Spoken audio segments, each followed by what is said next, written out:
Welcome, everybody. Welcome to the HTL Cup Series playoffs. Race 2 in the round of 12 runs through Talladega, Alabama.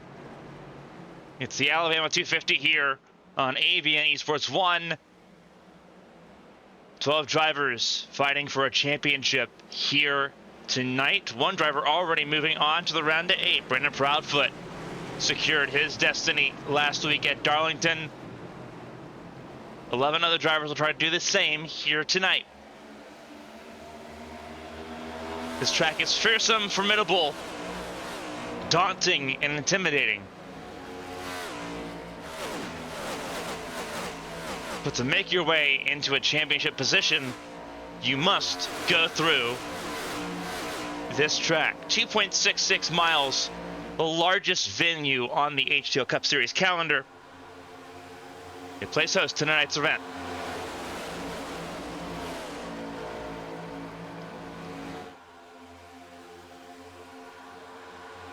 As it has been for every other plate race this season, some drivers will go home here tonight.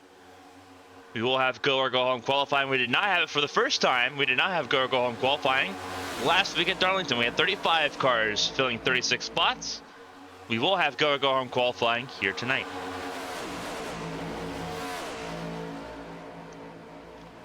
Following some of these cars around on track at the moment, taking part in this pack test. We've been here before. We were here back on Halloween night.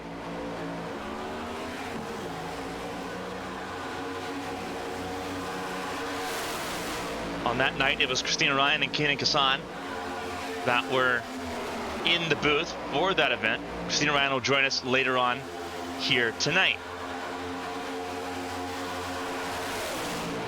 She'll join us in time for the race itself. I will be bringing us through qualifying. For those just now tuning in, I'm Carmen, Sienna.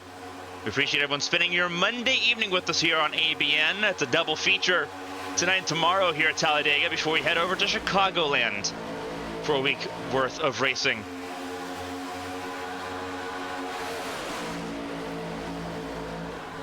Last time we were here, Tommy Reynolds ended up the race winner. He'll try to do it again here tonight. Bobby Blowers was the pole sitter for that race.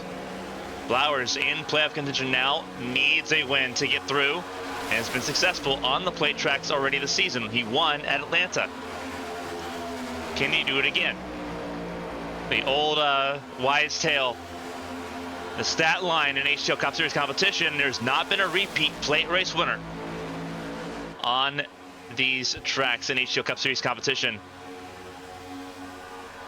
That is a streak extending past 15 different drivers at this point. Not a repeat winner, not even at Daytona or Talladega, not even at Atlanta. It's a different winner each time. Statistically, that bodes well if you're a driver that's not won on a plate track yet in HTL competition. For some drivers like Caitlin Height, it is a must to win either tonight or next week at Chicagoland. Missing Darlington a week ago, Caitlin Height now in a little bit of a situation here. Caitlin Height currently enters 12th place. Not by much, but by 17 points. A win and in situation could be on the horizon for car 11 here tonight. Pacey Wygen top of the board in practice here as things get ready to go.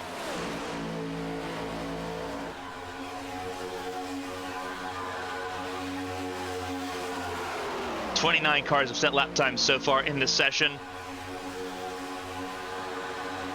We have 35 already in the lobby. Callie Height, Zach Meredith, Joel Rodriguez, Tommy Withers, Eli Sasek, and Jeremy Breo have yet to set a lap time. They have also not yet joined the track to attempt to set a lap time in these last 5 minutes of practice.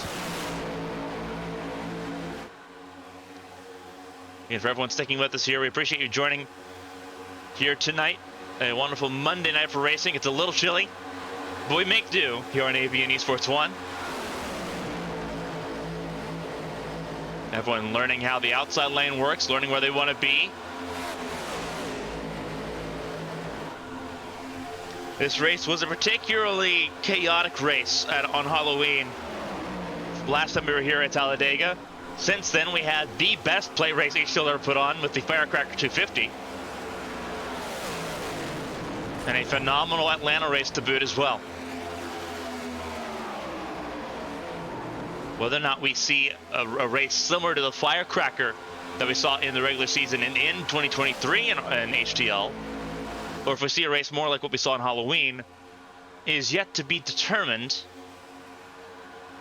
However, we've seen a month, 2 months, going on 3 months here, change a lot in the HTL landscape. Focusing right now, this is a trio of 3 drivers that are dangerous in playoff competition. Caitlin Height, regular season champion. Josh Susie, 3-time race winner this season. And Schatz Wadsworth, who did a phenomenal job here last season to advance himself into the round of 8 at this very track. Them trying pit lane and practicing pit entry there. Car coasting down the inside lane. That's Lily Pelletier Sharp, the 13 car. Cars rolling around. This Lynn Thompson home race for the 33 for Carolina Beagle Racing.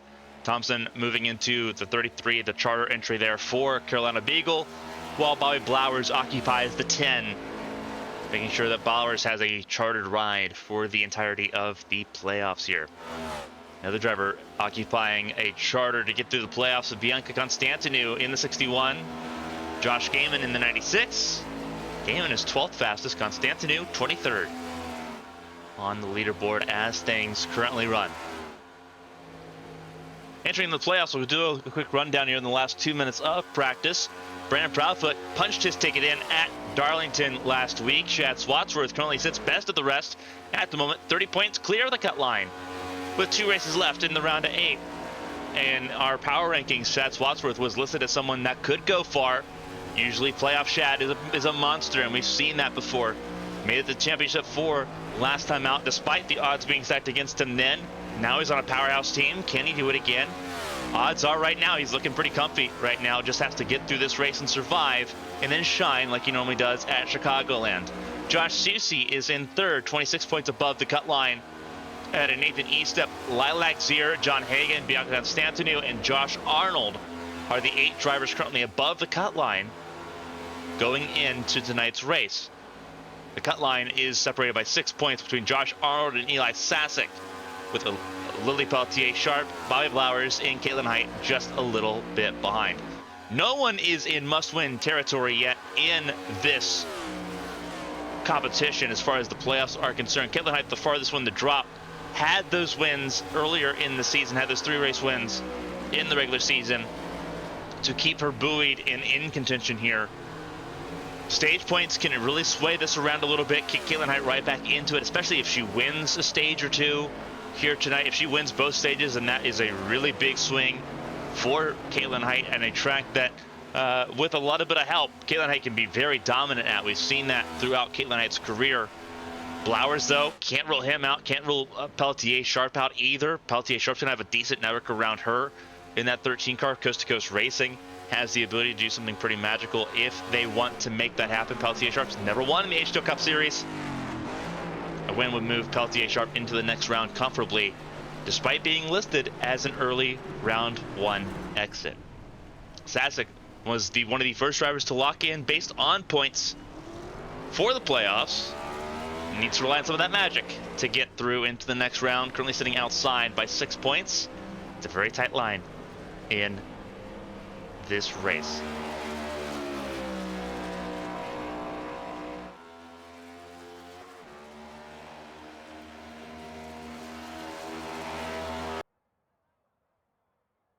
It is time for the pole position. Deep Racing's qualifying award begins here at Talladega. We're going to give everyone a chance to get ready to load up here. For those unfamiliar, qualifying is 1 at a time here tonight.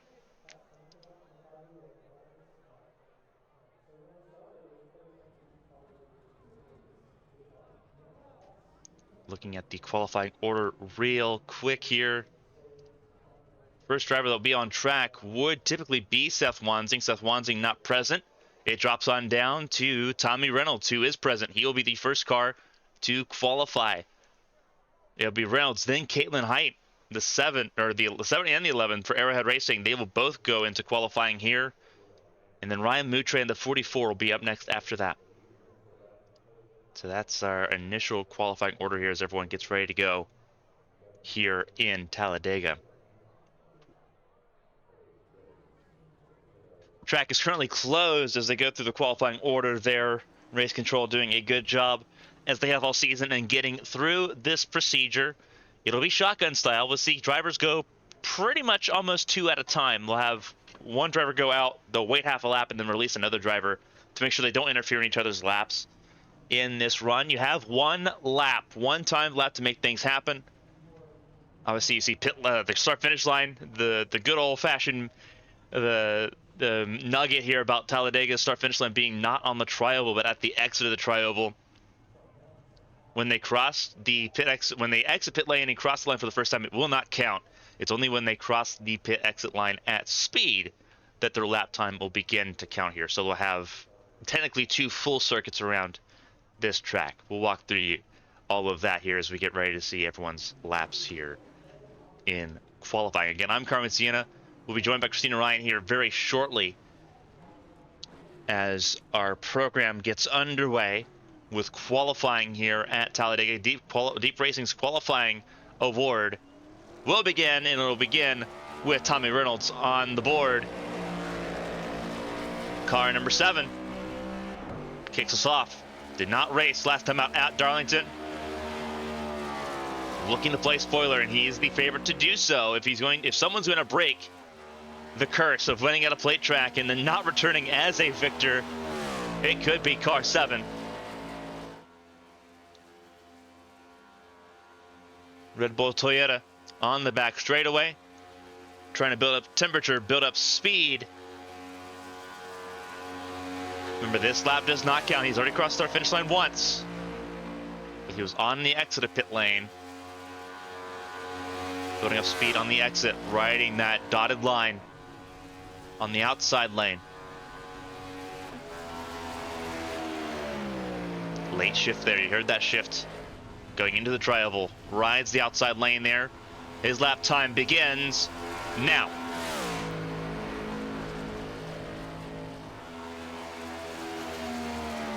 Warm-up lap was a 59.289, but it will not matter here. Reynolds now down to the bottom of the track. He's been a pole sitter before at Talladega. Looking to see if he can do so again, but odds are the pole sitter of this race comes later in the session. Weather becomes a little bit more favorable. The track weather's in a little bit more as qualifying goes along. But Reynolds will set the early margin to beat if you want to start on the front row. Holding on to that yellow line tightly. Cannot go below it at any point, otherwise your lap time will be invalidated. Same goes in the race. You cannot pass below the yellow line. Reynolds, clean lap across the board. His lap time is a 53.147. That is the time to beat.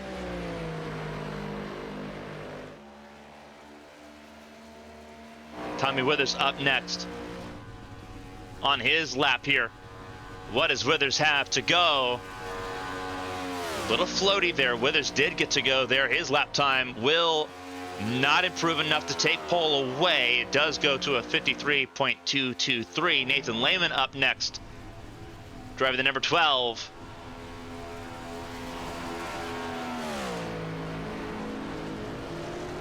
.172, still not be enough to beat Reynolds' time, but close. With Bryn Roberts up next, driving the number 5, filling in for Galloway Racing, Galloway Family Racing, I should say. First time we've seen Bryn Roberts back in action here in several weeks. Roberts getting ready for the ARC's HTL Cup Series season that begins here in a couple weeks with the Coliseum Clash.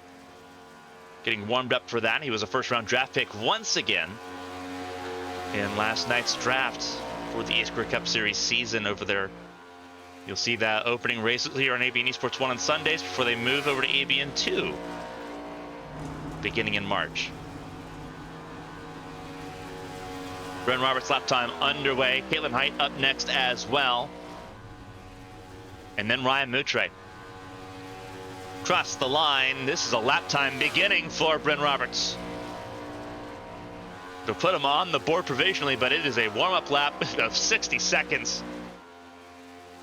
But now we're in for business here for Bren Roberts. The 5 car, the Chevrolet Camaro. Coming around. Several drivers in this mix. Height, Roberts, and Moutre all on track at the moment. The next set of drivers will come out after Moutre has finished his lap.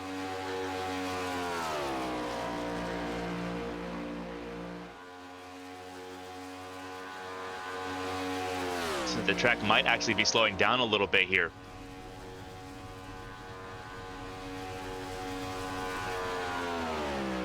Roberts rolling around, keeping it a little bit off the yellow line here, keeping it floaty. Riding that seam, across the line. Where does Bren Roberts go? He goes 4th fastest, does not improve significantly on that lap. Caitlin Height up next, the regular season champion here in season 4. 2-time regular season champion across the line. Is it enough for a front row starting position?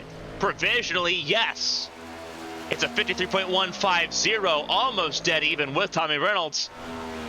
Moutre, however, can he defy the odds and put the 44 for Team Sim Motorsports near the top of the board? Survey says 3rd fastest. Just a little over 100th off of Caitlin Height, with Steven Overstat rolling now.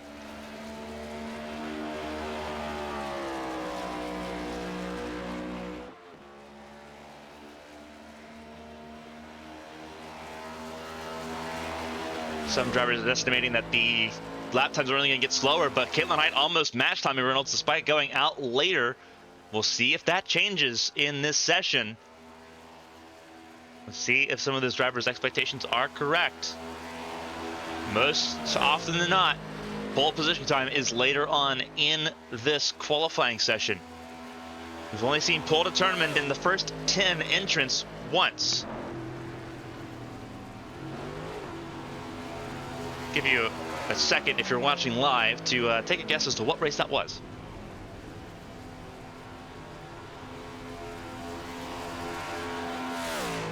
Overstat crossing the line to begin his run. Uses all the momentum on the outside lane to feed into turn 1.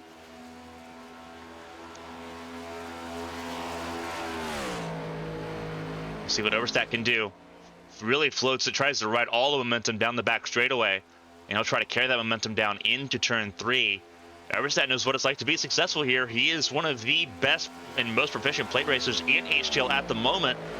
Won the HTL National Series race on Friday night at Daytona and finished 10th at Darlington. So he's coming to a decent groove. He could play spoiler here at Talladega.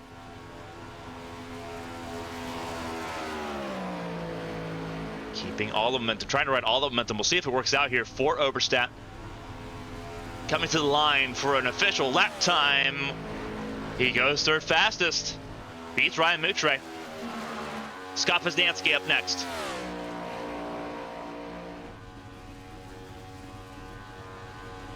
Poznansky listed as the 35 despite being in the 12. So there may have been an oopsie in the number system here.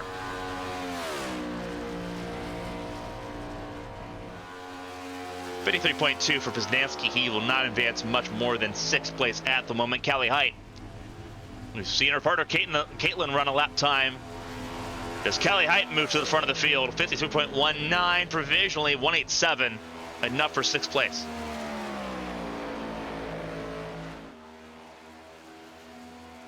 Callie Height in the 6th position. It is still Reynolds and Caitlin Height front of the field for Arrowhead Racing, just as it was a week ago at Darlington. Right now, Arrowhead Racing has a front row lockout.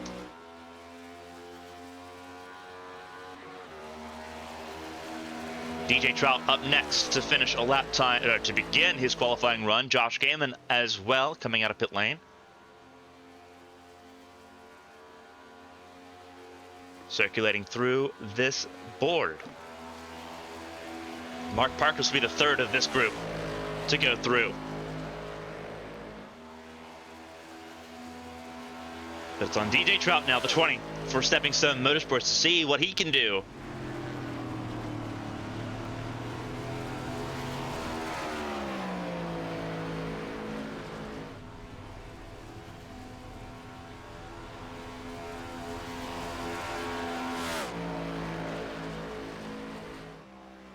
Warm-up lap on the board is 59.554 for Trout.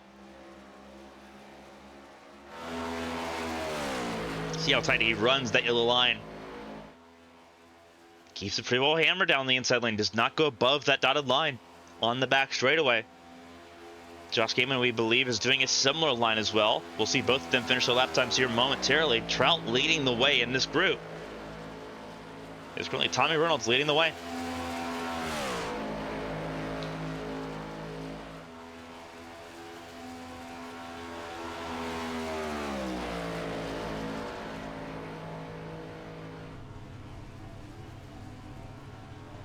Everyone wants pole here at Talladega.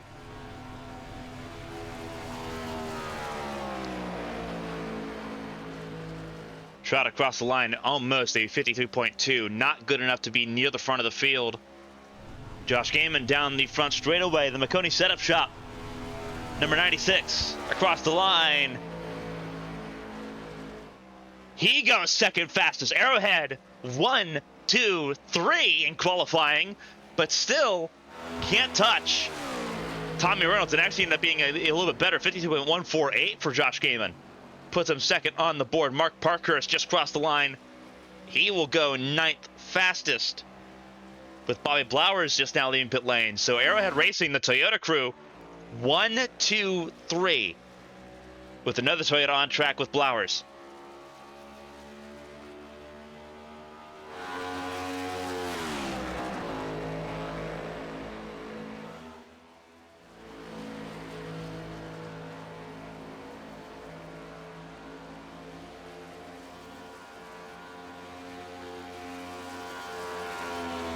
It's Blowers, Flores, and Boone up next. Bobby Blowers is center of your screen at the moment. As you follow along, Elias Flores in the 99 for Ascent Racing up next. So Ascent teammates here running. Going to try to do what Arrowhead Racing, the other Toyota team in this field, has already done, and that is put 3 cars at the front of the field. A couple drivers saying, oh, the track's going to get slower. The track looks like it might be getting a little bit faster here. Blowers begins his lap in earnest.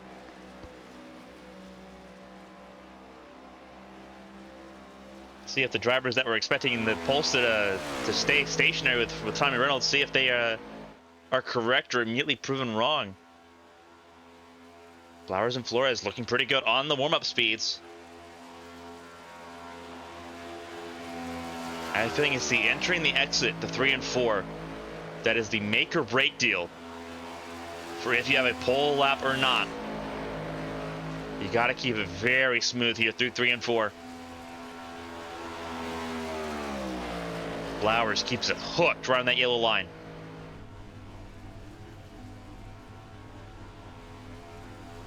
This looks very smooth. This could be a very contending lap for Blowers. Oh, that has got to be top of the board. It is top of the board. Ascent Racing breaks it up. We have a new provisional pole. Blowers a 53.109. Flores up next. Does he improve? Provisionally, it's 59.319. It will not be enough. He was not low on that tri-oval, and it cost him dearly. Matthew Boone doing the right thing. Can he join Blowers on the front row? No, he will be slower. 53.25 for Boone, but Bobby Blowers makes the most of the opportunity. He will take provisional pole from Tommy Reynolds. And now it's Toyota's 1, 2, 3, 4.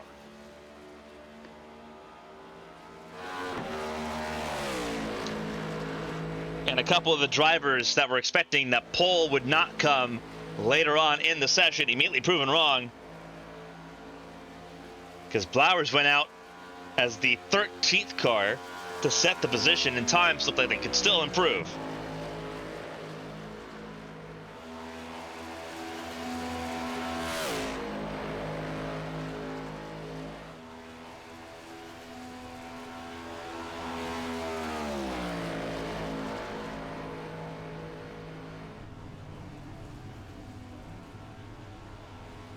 Susie up next, three-time race winner this season. Let's see what he can do. He won the season opener race at Daytona to kick off his account. And added up 2 more races near the end of the regular season to pat himself with some security going into the playoffs.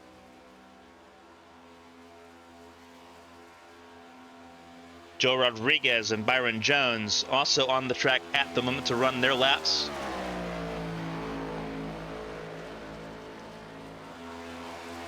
Time lapse underway for all 3 drivers, Susie, Rodriguez, and Byron Jones.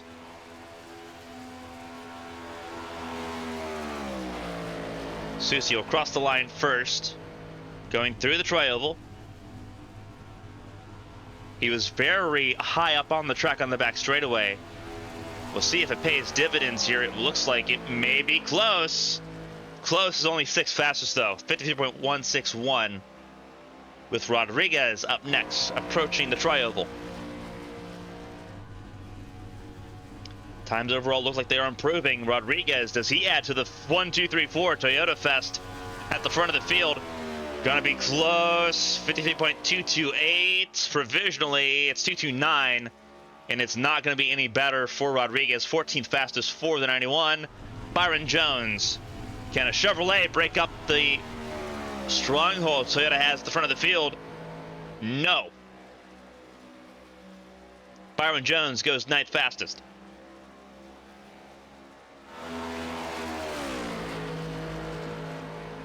Eli Sasek, another Toyota, up next.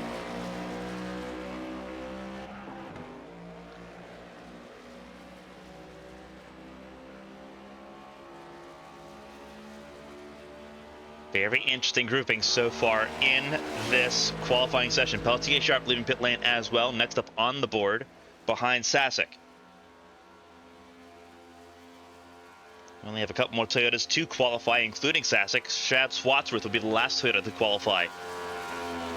To see what he can do. Peltier Sharp and Bianca Constantinou, the next 2 drivers in this cluster. All eyes on Sasek as well as Peltier Sharp and Constantinou. Playoff drivers back to back to back in this cluster. In what could be a do-or-die qualifying session. Sasek completes his warm-up lap. Time lap now underway. It's a very quick warm-up lap. The fastest warm-up lap we've seen so far in this session. Does that come to a detriment for the 9? Down the back straightaway. Peltier Sharp almost half a second slower on that warm-up lap.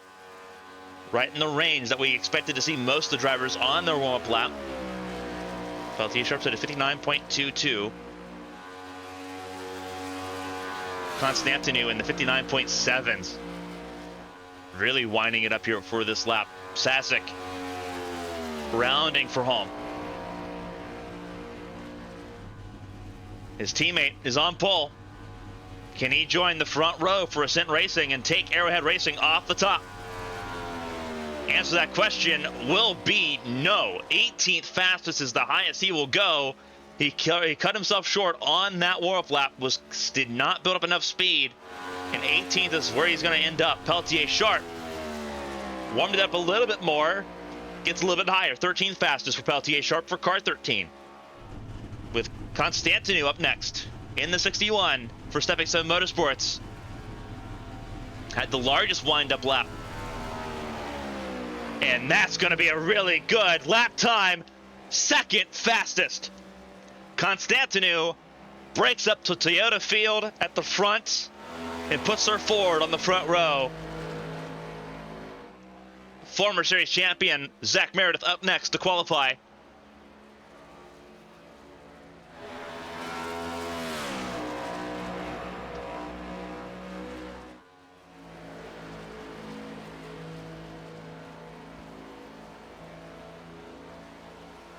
Zach Meredith, what a day would be if he can get himself higher on this list.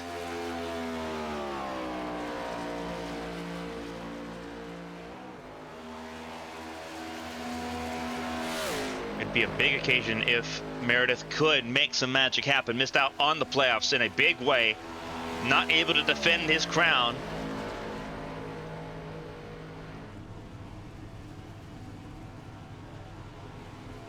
Trying to play best of the rest. He's also not scored a podium. 3 top 5s is all he's had to his credit so far this season.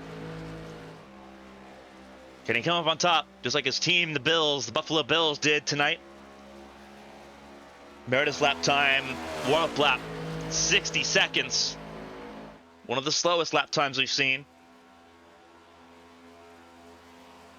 Meredith's plate racing stats have not been great here in season 4.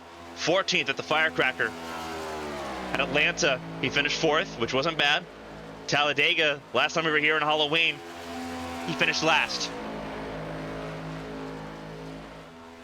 And the season opening race at Daytona was 16th. Only one genuine bright spot on the calendar and the plate races for Meredith. No time like the present to change the stat line for car 17 across the line. This will not be an extremely quick lap time, but it will be enough to move Meredith into 12th place. William Britton up next. 59.6, his warm-up lap. His time lap will be 53.2 range, 19th fastest for William Britton. But right now, provisionally in the show. John Hagan, 59.2 for his time lap.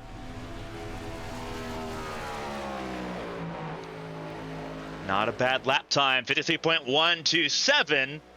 Goes 3rd fastest, not front row for Hagan. A driver who has been traditionally scarred by these plate races in the HTL Cup Series. Josh Arnold up next. Arnold running a special scheme.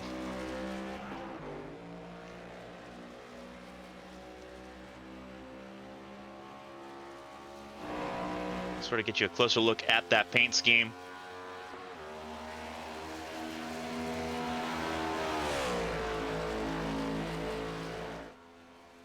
It's the Outlive campaign being run by Auburn University. It is the basketball team's fight against cancer, adorning Josh Arnold's machine, the 55 car. Has been running a foundation scheme every race this season, whether it's the Joey Logano Foundation or the Outlive Foundation we're seeing here tonight. Always running with a special cause on this car. We'll see what Josh Arnold can do. Warming the buses up here for Josh Arnold. Playoff driver. Looking to make some headway, looking to make his mark here in the playoffs. His lap begins. Alfred Denny up next, as is Jeremy Breo.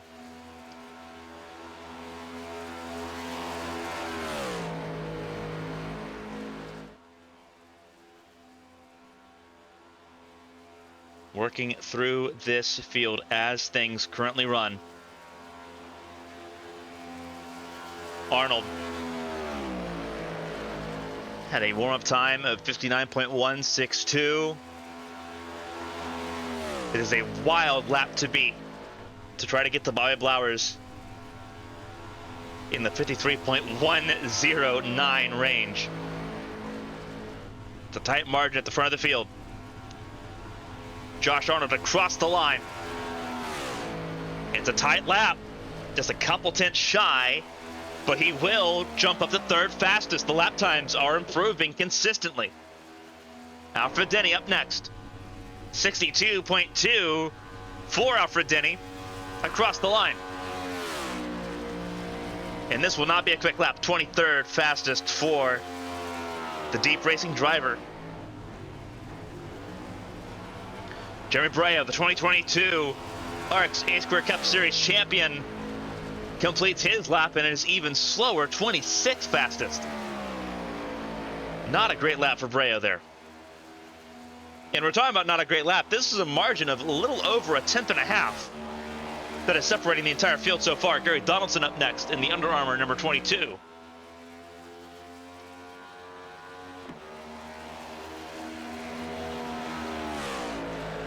We have Donaldson up next, Swatsworth up next, and then Selena Thompson.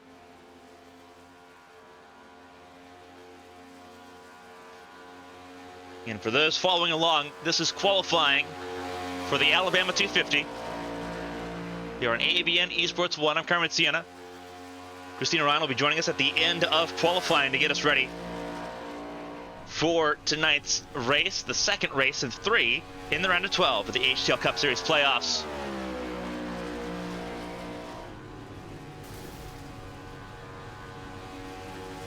Finishing up his warm-up lap, 59.448 for Donaldson. Swatsworth up next, and then Thompson will also complete her warm-up lap. Sienna Thompson crossing the line here in a few moments. See what she can do. While her car sitting right now on provisional pole. Looking pretty safe at the moment as things currently stand, but safe in qualifying and safe in the race are two completely different topics here. Donaldson rolling around at the moment. Swatsworth had a faster warm-up lap. Thompson had a slower warm-up lap. Donaldson right in the middle of this cluster, releasing them in groups of 3 as we get ready to go here. Donaldson's lap, what does it look like across the line? 53.2 on the bottom end of things. 53.270 for Donaldson. He will stay 25th. Swatsworth up next, just crossed the line, and that will be a 53.152, enough for a top 10 starting position provisionally. Sienna Thompson will try to answer to that call and change the outcome there. Had a progressively slower lap.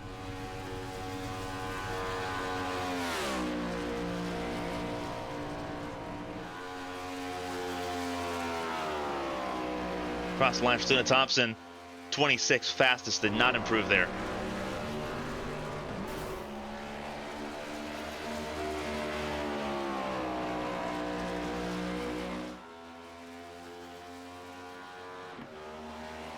Zach Apperson leading pit lane now, as well as Nathan Estep.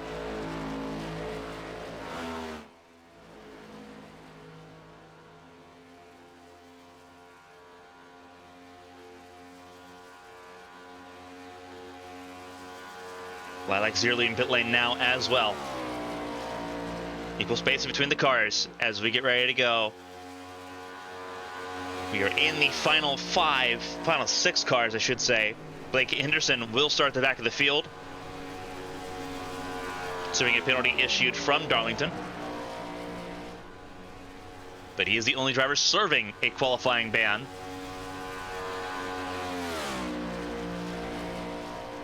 We've seen a resurgence of the 25 car as of late. Apperson goes 31st fastest on his warm-up lap.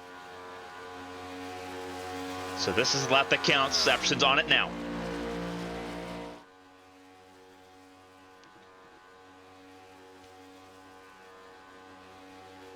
Estep finishing his run as well.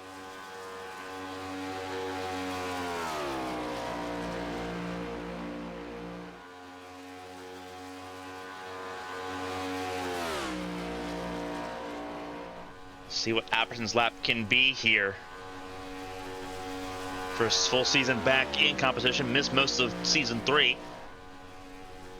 And it has been some growing pains trying to get adjusted to the new field, the increased competition for Apperson across the line. 53.288, only goes 30th fastest, only ahead of Elias Flores. Estep, we'll see what he can do in the 94.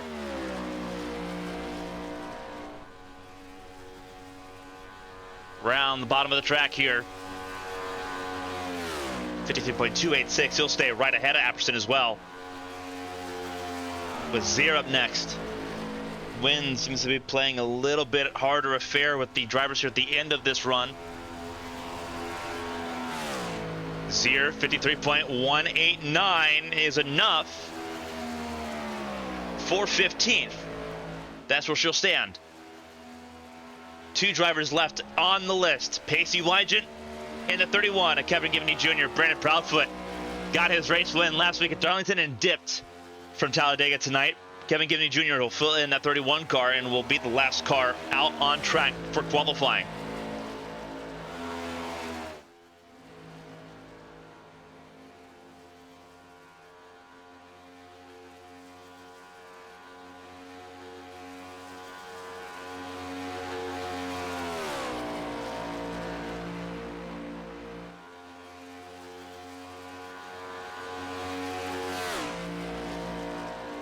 Cars remaining here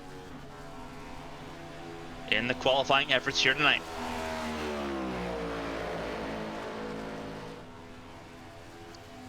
Coming to complete the warm-up lap for Wygent. In the books, 59.234 for Wygent, with Gibney up next.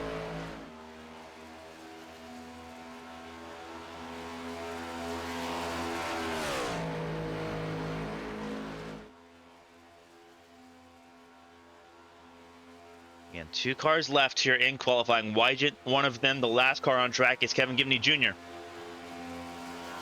Let's see what Wygent can do. His teammate, Lily Peltier-Sharp, 19th at the moment. See if he clusters in the middle of the pack or if he's near the back of the pack like the rest of the drivers that we've seen so far. See if he joins Peltier-Sharp with the likes of Estep and Apperson near the rear. Through the tri-oval, across the line. This could be a really good lap. This could be a fantastic lap. Wygent goes top 5. And now it's all eyes on Kevin Gibney Jr. So Wygent went above and beyond. Does Gibney go above and beyond?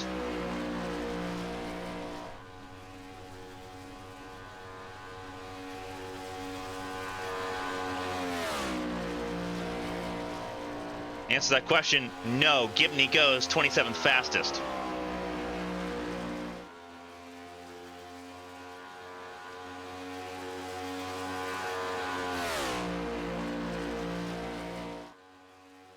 So here is your top 10 for the start of this race. Bobby Blowers, Bianca Constantinou, Josh Arnold and company, ready to go.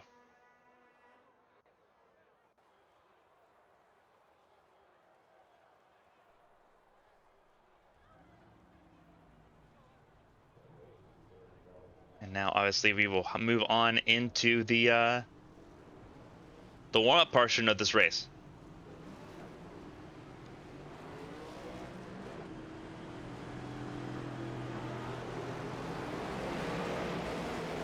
Bobby Blowers, though, will start this race from pole position to get things started.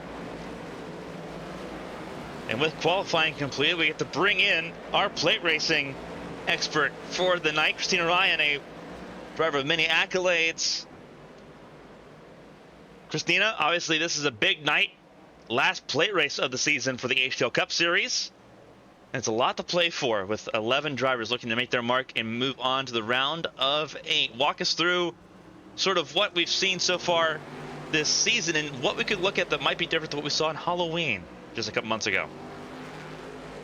Yeah, well, excuse me. First of all, thanks for having me as always. But yeah, I think from what we've seen, it's pretty much gonna go one of two ways. It's easy to say this always, but it's gonna go one of two ways. It's either gonna be one of the best races we've seen out of this group all year, or it's going to be a complete cluster. And considering the stakes that were on hand last time out, they did manage quite well. Of course, we had a crazy race at Daytona to decide that the championship 16, but yeah, the last time we were here was on Halloween. Obviously, it was a decent race. It was probably one of the more poor races from HTL standards for plate racing, but that's a good thing because plate racing for HTL is very good. It tends to be the better races that they put on, and it tends to be exciting from start to finish. Now, of course, you're always going to be looking over your shoulder for the big one and strategies and whatnot. And now with all the chase drama, you know, I'm so invested and interested in that, but it could change how these things go. But No, it should be fun. It should be entertaining, and I think it's going to be one that we're going to have most of the audience glued to their TV for tonight.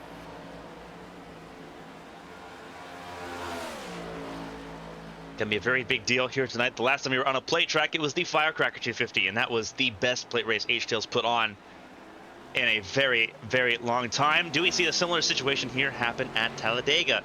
Remember the rule change regarding the penalties, regarding the incident points. Still pretty strict here at Talladega. Could change how drivers approach this race compared to what it was at Halloween when that rule was not in effect. Yeah, absolutely. I think a lot of drivers hate the rule, and I think a lot of drivers are going to be upset about it tonight because there are going to be quite a few people that get 4Xs for no reason. But them's the rules, and hate them or not, they have massively improved the on-track products, significantly reduced the amount of cautions, and without naming any names, gotten some of the more reckless drivers into the garage area a bit sooner, which is good for everybody. But yeah, I think this is going to be one of those races where it's going to be a bit more of a exposure of that rule. There's going to be a lot more divisiveness because of that, because like I said, there is a lot of situations where you just get X's for no reason. Obviously the Winstell 400 that ABM broadcasted a little bit ago, obviously those were at the Gen 6 cars, but just pushing each other, they were getting 4X's in situations. So it's something that everybody's going to have to try to keep an eye on. You're going to have to really take it easy, but that's not necessarily a bad thing. And I'm also not sure if they gave them the faster pairs back this go-around or not. Because sometimes they did not give the faster pairs back, so that's another thing. You only get one shot, so... Yeah, I'll have to double check on that. I don't know if they have or not. Typically that rule would be in place, so I'd have to double check here to make sure. Because it is a recent rule change that they've gotten rid of the faster pairs, but typically leagues will give you at least one for the plate races for whatever reason. I guess because it might not be your fault, but I mean, it's like that everywhere. It's the tighter nature of the latency, the pack racing that it could be. I get the reason why here. We'll see. Obviously, we don't want to see it tested and figure out the hard way, but yeah. That may be kind of just how we figure out here tonight whether or not everyone's still got that back pocket. And to be fair, I don't necessarily disagree with the rule to put that back, but I just always found that interesting how most leagues do give you at least one. I think the only one that really doesn't was Court. That was always a one and done kind of scenario. So, and that produced some incredible plate racing as well, because I don't know, it'll be interesting to see, because if they don't have that faster pair, that 100% changes how you run the race, and it honestly makes for a better package because you don't drive like a nincompoop. When you have an extra reset, you start driving like a maniac because you know it doesn't have any consequences. So we will, I think 3 laps into this race, Carmen, we'll have our answer, even if they don't wreck. Well, the answer to that question, Josh Ducey, the one of the drivers in the series, did give the affirmation that we do have the faster pair. We have the one. However, with the incident point limit, you don't want to use it immediately. And we saw that incident point limit come to effect and really make a really good race at Daytona. Again, that's sort of what we're kind of basing the baseline off of. First time we've been to Talladega with the incident point rule in effect. And this is a widely different track than Daytona. So we will see how that plays out. Bobby Blowers and Bianca Constantinu, however, they have the best seat of the house to start the race, and that is at the front of the field. Blowers pole position in the 10 for Sit Racing. Constantinu, first time starting on the front row on an oval for the 61 car. Constantinu doing a great job there, getting to the front row, breaking up what was a 1, 2, 3, 4, 5 for Toyota, and putting herself in a great spot to try to advance here if she can be a contender here at Talladega. Josh Arnold and John Hagan up next on the board. 55, Josh Arnold, one of his best qualifying positions so far this season. A lineup alongside John Hagan, still looking for his first win in the HTL Cup Series competition. Row 3, Pacey White and Tommy Reynolds. Reynolds held on to pole position for so long in qualifying, ended up starting in 6th position here tonight. Going a little further down, Josh Gaiman and Caitlin Height in row number 4. Arrowhead Racing teammates all close together here tonight. Chad Swansworth, Steven Oberstadt in row 5. They make up the top 10. All 4 Arrowhead Racing cars in the top 10. It is a very Toyota heavy top 10, with Oberstadt completing the top 10. A race winner at Talladega and Daytona across different series in ARCS and HTL combined. Row 6, Josh Susie and Ryan Moutre. Susie won the season opener at Daytona. Has not won a plate track since. That stat continues to evolve tonight. We'll see what he can do from 11th on the grid. Ryan Moutre following up in the 12th position. Row 7, Nathan Lehman and Byron Jones making up that order of the field. Callie Height and Lilac Zier making up row 8 on the grid. 15th and 16th for both of them respectively. Row 9, Zach Meredith and DJ Trout, the defending series champion, not able to really defend the crown, but will start in the top 20 here. 17th for Zach Meredith. Mark Parkhurst and Lily Pelletier Sharp in row 10. We'll see what they can do at the front of the field here. They are just behind the top half of the field. Try to make their way forward. Pelletier Sharp's done a great job on plate tracks this year. Parkhurst trying to do the same in that number 90 machine. Scott Poznansky and Tommy Withers in row 11, 21st to 22nd for them, ahead of Joel Rodriguez and William Britton. 13th row of the field is Rio Flat and Bryn Roberts making his return to HTL competition alongside Alfred Denny. Kevin Gibney and Matthew Boone in row number 14. Row 15 is Lena Thompson and Gary Donaldson. Row 16 in this field, 31st, 32nd, it's Eli Sasek and Jeremy Breo. Nathan Estep and Zach Apperson in row 17, 33rd and 34th, with Blake Henderson rounding out the final row of the field alongside Elias Flores. 36 cars to be exact to make up this full field of cars. A little bit of latency there for Bobby Blowers at the start of this race. Could be a significant problem at the start here. This is the last place you want to have latency issues. Talk about that fast repair. If those latency issues start at the front of the field, a lot of drivers could be using it here in stage 1, which is 30 laps to begin this race. Yeah, there's a lot of radio chatter, not any malicious, just everybody kind of... The last thing you want before you go off into the depths of a plate race, into the great unknown, is have the pole sitter blinking in and out. It doesn't bode too well. Hopefully Bobby gets his internet back into fruition. It looks like it seems to have stabilized, but as we see this entire pack here, this is the last time we'll see them calm, at least for a little while. This is where the intensity starts picking up, Carmen. It's the last plate race of the year. It's the last time for you to try to make a statement, be it as a plate racing ace or some spoiler trying to crash the party one more time. Drivers tend to love it, tend to hate it. Fans love it. This is plate racing at its finest. And of course, with the new models that we've talked about all year, with the draft model, the side drafting, the bump drafting, the tandems, having been back as a viable option for a couple years now, it's so exciting to watch it. We've been spoiled for choice for plate racing on ABN. It seems like it's always one of those events when you wake up in the morning and know ABN's about to broadcast a plate race. It's going to be a good day. I'm excited. 36 drivers all excited as well to get things kicked off here. The pace car will roll into pit lane, and it's, as I've already mentioned it once, but it's the elongated run to the start-finish line. It's not center of the start of the tri-oval, if you'd be surprised to know that.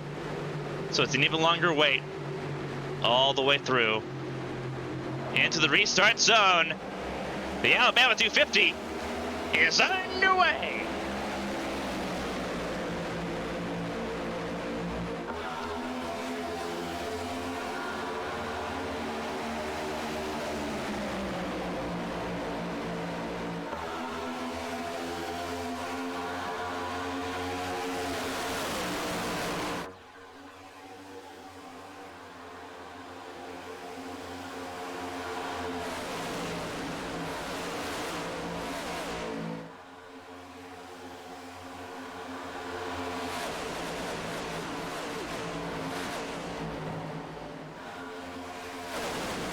Cars.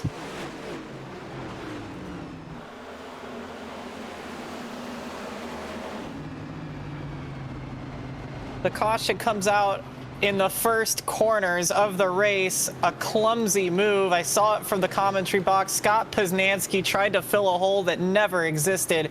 Cleaned out William Britton and several others in 3 and 4. And we're under caution after a mile and a half of racing, Carmen. we'll take a look back and see what happened here. Obviously, some drivers are already going to be irritated. You don't want to try to fill holes and make something happen on lap 1, especially for Poznanski, who's not a full-time driver. Yeah, other drivers that have damage in this already, Gary Donaldson, the 94 car as well, of Nathan Estep, a big plate racer, so that's critical there. The hole was there, Carmen, but Scott just didn't keep his car where he needed to, and it's just so early to be trying to make gaps like this. The field got really spread out on the start, and you'll see Poznanski in the Miller High Life car just basically drive into Britain. I'm not entirely sure why. I can see what he's going for here, but when you do that, you have to keep the car, you know, not running into other cars. It's really early to be making those kind of moves. And by really early, it's the first lap. Not going to be making any friends tonight early on here. Unfortunately, William Britton, innocent bystander, just gets cleaned out. You can see the 33 make a big move to try to avoid it. Selita Thompson making a big move to avoid. You'll see Donaldson move down the banking here and unfortunately gets cleaned out by cars trying to catch up as well. So is, yeah. Yeah, and that's not Estep's fault either. It's just, you know. The other thing, too, is I don't think anybody is expecting this kind of thing in the first lap. Everybody was probably, it looked like the nature of the pack, everybody was going to try to take it a bit easy, and then, yeah. I really don't know about that one. Unfortunately for Poznanski, he did a similar thing in Daytona. Yeah, it's not an uncommon thing. And drew a lot of ire there, so kind of pointing out more as to why Poznanski was not allowed back on deep racing with those antics there, because several deep racing cars involved in that. Yeah, definitely not making any friends at all.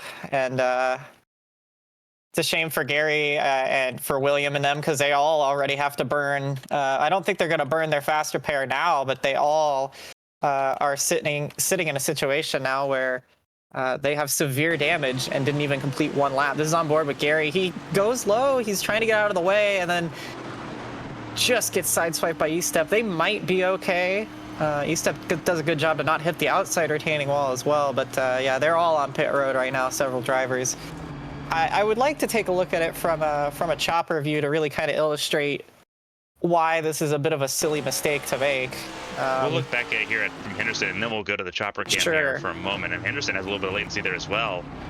Yeah, he's affectionately known as Blink Henderson in the paddock. So he does a nice job of navigating that. Although he kind of arrived on scene after it had, for the most part, finished.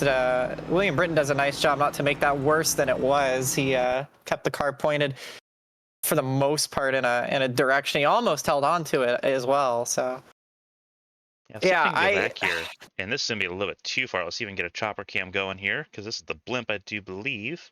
Mm-hmm. All right. Yeah, so Poznanski's right there, and he's got a run on, is that Parkhurst this week? Yeah, Parkhurst in the 90 this week, yep.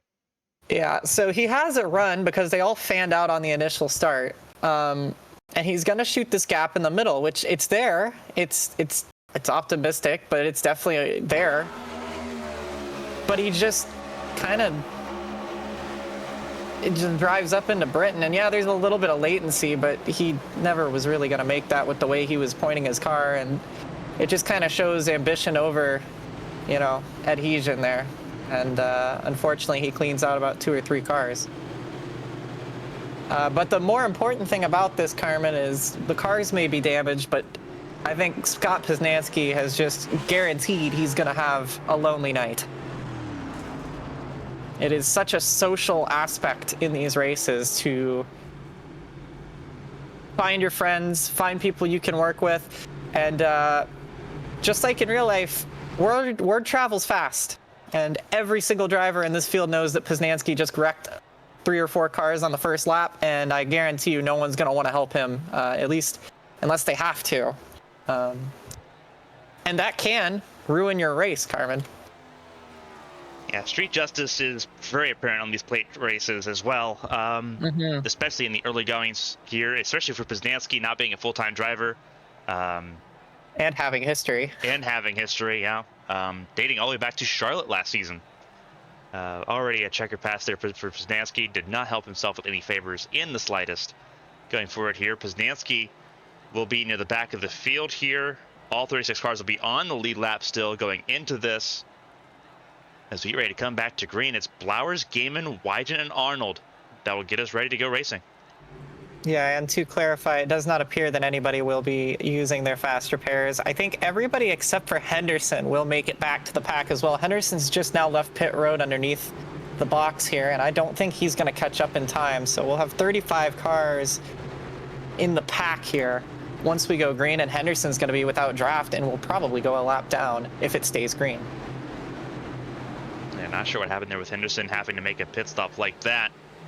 But the pace car pulls in pit lane. We'll try it again, rack them all up, and go for it another time. Restart number 1 here tonight.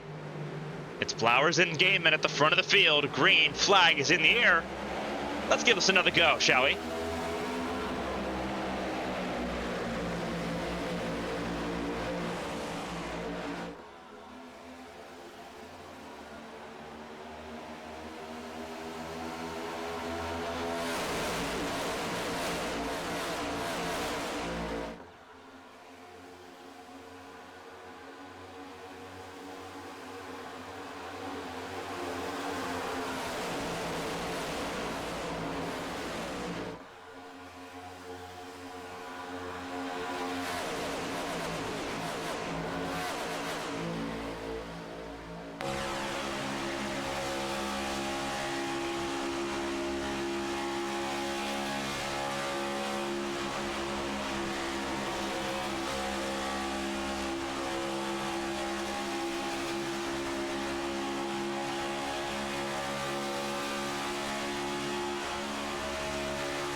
Couple laps now in the books here at Talladega, the Alabama 250 underway. Moutre, middle of the pack, outside lane, the 19 car.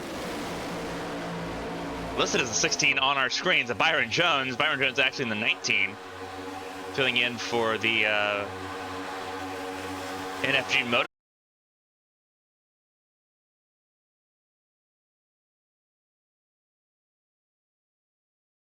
Group is the 11 of Caitlin Height, who is in the middle, 3 wide for the behind, working with Callie Height. A lot of anger in the field through some of these drivers. William Britton making it known he is not a happy camper, and why would he be? He got wrecked on the first lap of the race. Yeah.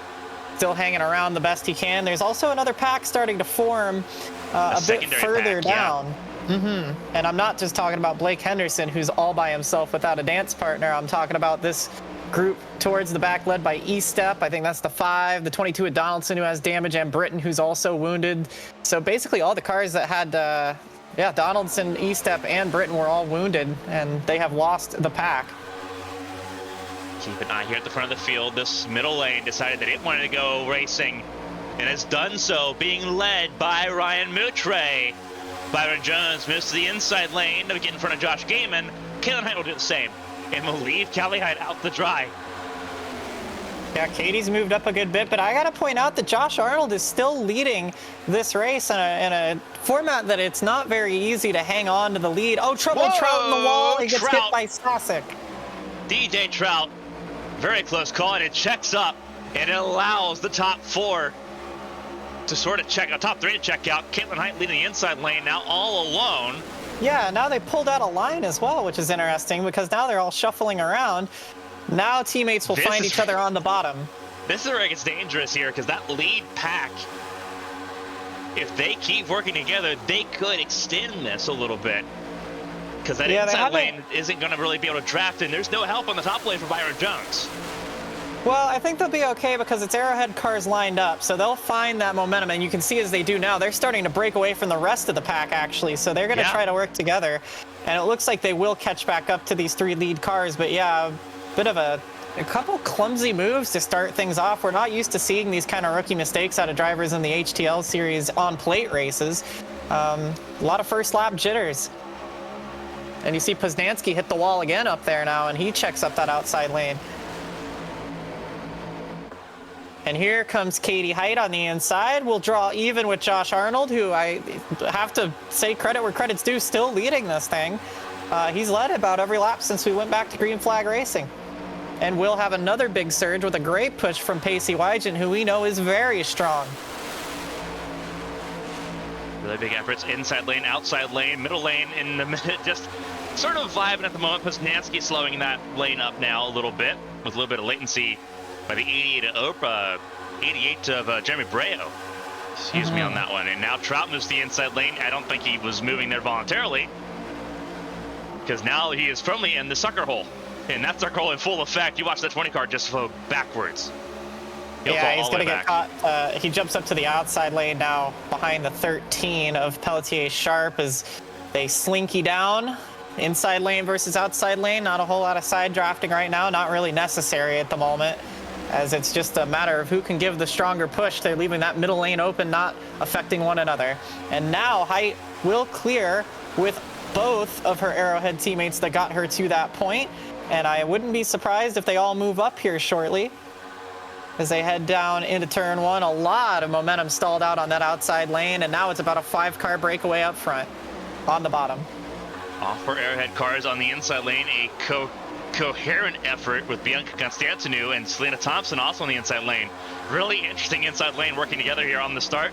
Kind of a case in point. Teamwork does matter, but there's also some friends that you can pick up along the way to make things a little bit easier as this race goes along. Remember, stage 1 ends in lap 30. That's what everyone's racing to, and there will be a pit stop if things keep going in between. Yeah, right now that inside line forming up very nicely. They have the strength in numbers as well. We got, Pacey jumps to the middle. I think he got shuffled out. I think he might have blown his engine. He is very, very slow. I think he has blown up, Carmen. I think the 24 has grenaded the engine. He pushed for too long. And yeah, that car is silent. He has blown the motor. He's coasting all the way to pit lane. This is not great for Wygen. Not great for that outside lane either. They have completely died as a result of that as well. Pacey not checking the temps. Blowing the engine up. Going to have to burn his fast repair and is absolutely going to go a lap down as well, as he's going to have to take the slow roll back to his pit box. Really, really rookie error there. Yeah, you talk about rookie mistakes here early on. We've seen several of them so far, and we don't typically see them. Pacey Wygen is an experienced racer. He's won in these types of races before. He's a winner in the HTL Truck Series. He is used to being in these high-intensity situations. That is a crazy situation. Just a case in point of just pushing a little bit too long. Yeah. You got to keep an eye on your temps. You can push for a little bit, but you can't push forever, and that's exactly why you can't. Single file for a bit, but now they're starting to try and make something happen again. But the man who's leading that outside line is public enemy number 1. So it'll be interesting to see if they can generate some momentum as they try to side draft. They are starting to make a little bit of inroads. They're up to Eli Sasek in the number 9 machine. Joel Rodriguez pushing Scott Poznanski and Josh Arnold just behind. So that's the momentum on the top lane now. They are about to catch Blake Henderson to put him a lap down, and Pacey Wygen. They're getting to Pacey now and currently lapping him, so he's back on track, but he has lost his fast repair and an engine. So he will also lose a lap to add insult to injury as they all try to shuffle around the lap car. Because Blake Henderson's just ahead as well. Yeah, and they're going to be racing each other for the lucky dog, actually, because they will both be caught up in this pack. Poznanski makes a huge move down back to the bottom. And they're 3 wide in 2 rows, and this is going to allow for another breakaway yet again, because when cars get all side by side like this, it slows everybody down because of how side drafting works. That's why you're seeing a little bit of a breakaway from the front few, because they don't have any cars beside them. Now they're going to catch Blake Henderson and put him a lap down, and he'll be thrown back to the wolves. And Pacey Wygen, you see who he's battling with for that lucky dog position, now is going to get the upper hand because he's caught up with the pack and got the momentum, and he sails right on by the 25 car. Two cars a lap down early on in this Poznanski. race. Poznanski, shuffled the wow! middle. That was Sasek sliding his way in the middle. Yeah, you don't think people don't want to work with him? Yeah, they were avoiding him like the plague. They still are trying to. Josh Arnold not happy with being behind Poznanski. And that middle look lane how much is this is sinking. costing him. They're 4 wide. Poznanski goes 4 wide and is going to force the issue again. And now they're going to be side by side, bouncing off of one another. They're still 4 wide. I can't understand why they're doing this, but now they get it sorted out. But look what that's done. It's destroyed this second pack. And Poznanski, whether he meant to or not, has just screwed over the pack for the second time tonight. Because look at that breakaway. He has become public enemy #1 in this race, at the very least. Typically, that is a crown worn by a different driver. But Poznanski taking the crown pretty handily. Yeah, they need to get lined. They need to get lined up here. They have completely lost this first pack. They have all just completely screwed each other. And that is really bad because the leader they're of this gonna wreck pack. Anyway. There goes the 88 of Breo into the wall. He's gonna keep it up into the wall, maybe.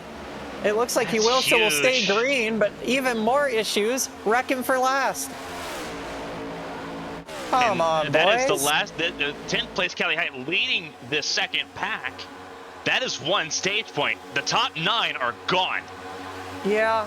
And they are gone by over a second and a half. You've got to wonder if all this is really necessary this early into the race, Carmen. Tag, you're it. No, you're it. No, you're it. Yeah, it's a very interesting dichotomy here. And you're seeing the drivers that are taking it serious and are trying to get these stage points. Everyone else almost caught standing in the rain. So here's the one thing they can do now that they have got single file. It is Poznanski pushing height, so it's an inexperienced driver getting pushed by the most reckless driver in the field. This can't end any way bad at all, but they are lined up now, which means if they can keep pushing, they may be able to make some inroads and have a really good chance to take the lead. But they're so far behind right now. It's about, I don't know, 2 or 3 seconds of gap, and you don't catch the draft until you're about 1 second and some change in the wake. So they're gonna have to really get lined up, but these cars out front know that, and they're full of very smart, very experienced drivers on plate racing and in general. They're not gonna want to start racing each other right now until the end of the stage, because they know they're all guaranteed stage points, which are so valuable. As you were saying, that Poznanski almost turned Cali Height. Yeah, inevitable. I'm afraid. And now Poznanski's being hung up to dry here. Byron Jones behind Cali Height. And now they're battling again, and they're just going to pull each other back. It's over now. And they were gaining. They were gaining. He pulled 3/10 back, and now it's gone. Now it's over 2 seconds and change. Try to make that almost 3 seconds if they get to turn 3. The gap between Sasek and Height, not even Caitlin Height and Cali Height, between Sasek and Height is almost 3 seconds. Yeah, they're gonna fall back into the rest of this pack here, because they're too busy battling and squabbling about for that final spot. And you can see now again, Cali nearly gets hooked out of turn number 3. You've got an inexperienced driver at the lead of the field, and then you've got a myriad of drivers who are also inexperienced, also a little bit reckless, a bit hesitant, you know, all kinds of mid-pack drivers here. And that's not an insult, it's just, you know, how it is. We aren't used to seeing a lot of these drivers leading a pack. This is how they learn, but also they're not doing each other any favors, because what was once a couple second gap is now basically a straightaway. Yeah. Almost 4 seconds between Height and Sasek there. And there's 4 different groups here. That's something important because we're sort of talk about here. As you saw a really good shot down the back straightaway. There's 4 packs. This is not like 1 or 2 big groups. This is 4 packs. Yeah. What this means is that if we have a pit stop cycle before the end of stage 1, it's going to be a very easy pit stop cycle to figure out where you're going to pit. Yeah, to figure out where you're going to pit, but that means that we're going to have 4 different groups pitting over a segment of laps, which is going to basically just equate to a lot of chances for someone to screw up and wreck. So while it is going to be an easier getting in, getting off process, it is going to be a lot more likely that we have a caution during the cycle. We'll see here. Cali Height leading the way, still sitting in 10th. As things stand, again, stage 1 ends on lap 30. We've had one caution. Could have had two. Look how much they're moving around too in both of those lanes. It's not good right now for this group. Yeah, and the front cars are moving around too, but they really are just more confident. You can tell who knows how to run plate races and who is still scared of the beast. You know, it's interesting to watch. But yeah, look how uniform this line is compared to what we saw down the back straightaway there last time. It's interesting to say the least. But yeah, you've got all these drivers. You got Height, Gaiman, Reynolds, Constantinu. Then you have a couple of rookies like Thompson, obviously Constantinu as well, but she picks things up faster than I've ever seen. Swatsworth and Hagen. Sosi, of course, who won the 300. Sasic. They're all very experienced. And then you throw Henderson in there too. This is a really good group of drivers for both this kind of racing and in general, and it shows. Yeah, really good group here at the front of the field. A lot of race winners in this field, in the front of the field as well, in the top 9. And then throwing Eli Sasic, who was the first driver locked in on points, was locked in well in advance to the season finale at Daytona and the regular season finale at the end of the year last year. This top 9 group, they've expanded the gap between Caitlin Height and Callie Height. It's 5.5 seconds. Callie's pitting this time on the radio, as are quite a few others. So here comes the lead pack down pit road, and they are going to have company behind. Everybody except for Pacey Wygant comes into the pit lane from the lead group, and the second group comes in to follow now. And they all make it, at least into pit lane. I don't know if they're all going to make it on speed and what have you. And now they all have to scramble to find their box. Practically every single car, Carmen, just came down pit lane. And we're going to have cars coming into their boxes, out of their boxes. This is going to be really hairy here. This is where the bad part of it is. Josh Gaiman missed his box. That was a really bad effort there. He's going to be completely left out for dry here. Height and Hagen, one of the first ones out here, while Zier takes the lead of the race. One group stayed out. They were saving fuel. So quite a few drivers came down and pit after the lap 1 crash, but I still don't think they'll have enough fuel to make it, especially if they're pitting now on lap 25. We will have 5 to go next time by in the stage. Remember the stage break at 30 and 60 tonight. But yeah, Height and Gaiman out front and with a big margin. They're going to try to tandy away. And now we're going to see a lot of 2-car tangos starting to happen. But right now we're going to have to see the field pit out front. These are your de facto leaders at the moment, but they are all still having to make a pit stop, we suspect. Here they come. Yeah. 3 cars stay out. Estep, Roberts, and Britton, and they were saving fuel. They were all further back in this group. So they'll all try to lead a little bit here. Estep, a playoff driver. Speeding penalties for several drivers. Tommy Withers, Selena Thompson, Eli Sasic, all speeding coming down to serve a pit road penalty. Tommy Reynolds also in that list. The winner on Halloween. That's going to be a heartbreaker there. Yeah, they all got in without wrecking one another, but they definitely were coming in hot, and quite a few drivers just couldn't get it woed up in time. Speed limit here, 60 miles an hour on pit lane. It is so pedestrian. Again, yeah, 60 miles an hour. That's slower than most of the highways around your house, guys. It is. We go from 200 miles an hour to slower than highway speed. It is not a fun time. And trying to do that here in just a few hundred feet, less than a football field for some cases. Yeah. If you look at William Britton, a good example of that. There's the orange line. But he's going to make it. Wow. That was brilliant. That's a perfect example of taking anger and turning it into production. He is so hot after that first wreck he had where he got wiped out on lap 1. He's already got damage. He's off the pace of the pack, but he's turning it into a really good performance. I think if Britton can get back into position to be in the lead pack and hang on to the draft, he may be a real threat in this race because of the fact that he's so angry. Meanwhile, this is the lead pack. It is just Hagen and Height. And there's 3 cars behind them that are gonna catch up, consisting of Sosi and Swatsworth and the lapped car of Blake Henderson. Those are the only 3 that are gonna have a realistic chance to catch and contest for the stage win. So these are the 4 cars battling for the stage win right now. Henderson in the sweet spot as well, guaranteeing himself the free lucky pass. Dog. Caution. And there's the caution, and that is Joel Rodriguez in turn 3, and that's going to end the stage prematurely there. Yes, the stage is over, so that means that Katie Height will win stage number 1. And oh my goodness, Carmen, can you guess? Take a guess. Who caused it? Does it start with a Scott and with a Poznanski? He was certainly involved, as was Lily Pelletier Sharp. Now, I don't know that this one's necessarily Scott's fault or not, but public opinion will probably say it doesn't really matter. Look at it here. Yeah, public opinion is the 91 comes down quite a bit. You'll see. This could be a chance of trying to chase the gap here. Poznanski leading the inside lane. Keeping an eye on that. Poznanski out of Meredith.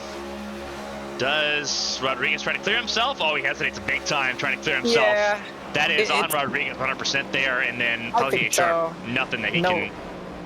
Yeah, nowhere to go. She's obviously very frustrated. I think she's also. I don't know if she has a penalty or something, but she's talking about something. But she's probably gonna have to burn her quick repair as well now because that left front, or right front rather, is destroyed, as is the whole front clip. But.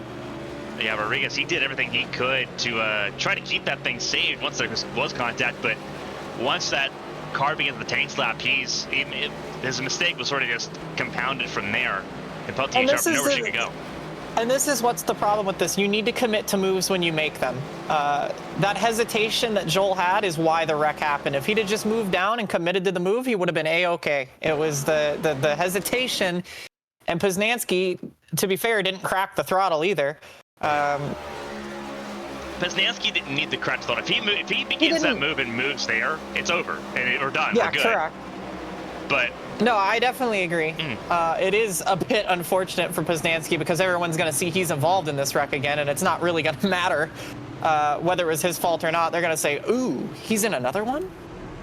So it's not going to help him on the social aspect. But yeah, I agree. I don't really think that was his fault. It is just unfortunate that he's involved, but that is also a scenario of you need to watch who you're racing with too.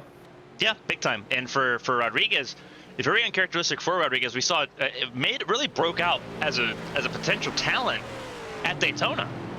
And he still is. I think it's just, he's got yellow stripes on the bumper, and as good as these rookies are, they are not infallible. We see it out of Constantinu. She does make quite a few mistakes. We've seen it out of Rodriguez a couple times. He's got incredible car control. He's been at the front of the field multiple times in plate races. It's just, he couldn't make it the whole year without a mistake. But honestly, it's an understandable one to make. But it is unfortunate that he's going to get all that damage now and get clobbered. Not going to help Poznanski's situation any. But I think the one you really got to feel bad for is Lily Pelletier Sharp, because her car is destroyed and she had absolutely nothing to do with it. And she made the right decision trying to avoid the wreck. It's just, you can do everything right and still get clobbered. And she has used her fast repair, so she is... She's got an arm tied behind her back for the rest of the race. Yep. And she's not the only one either. No. Very active for Stanza here in Talladega. Stage 1 ended under caution a couple laps early. Caitlin Height with the stage win over John Hagan. However, John Hagan gets the race lead off pit lane. He will lead us to green here. I believe Eli Sasek will use the wave around to get back on lead lap to give us all 36 cars running again. Yep. So everyone's still in it. Yeah, and after one lap caution on lap 1, a caution to end the stage, this one is going to be one of those blend cautions, so we won't have a stage caution, as you mentioned. This does complete the stage. Everyone's going to get a chance to re-rack, but what this does mean is that we are absolutely guaranteed a pit stop, as if we weren't already. It's another 30-lap stage coming up, but this one's going to be a touch longer. Some people were thinking, maybe licking their chops, going, well, it's going to take 2 or 3 laps to get through the caution. If we get another really quick caution, maybe I can pit again, and then we can save fuel and not need to pit till the end of the stage because we'll knock about 6 laps off. That's over now. We're going green flag exactly on to 31, which means this is going to be the exact same length as stage number 1. And you're thinking, well, Chrissy, yeah, it's 30 and 30, but they keep counting the caution laps after the stage break happens, if anybody was confused about that. So usually stage 2 is a bit shorter than stage 1 because there's 3 or 4 laps of caution in between. Not the case because the fact that the crash brought out the yellow. So it will be Another 30 laps, another green flag pit stop provided we don't have a caution along the way. And another opportunity for some drivers to make some big moves and some big opportunities. All 36 cars still running and still on the lead lap. Elias that's taking the wave by to make the 36 car lead lap run here. John Hagen, Ryan Mooch right front of the field. Then it's Caitlin Height and Bianca Constantinou in the 61 in row 2. Josh Susi and Elias Flores in row 3. Apperson and Spotsworth row 4. Trout and Gaiman round out the top 10 ahead of Callie Height and Byron Jones. That's your top 12 of 36 cars. It is showtime once again. Pretty frantic first stage.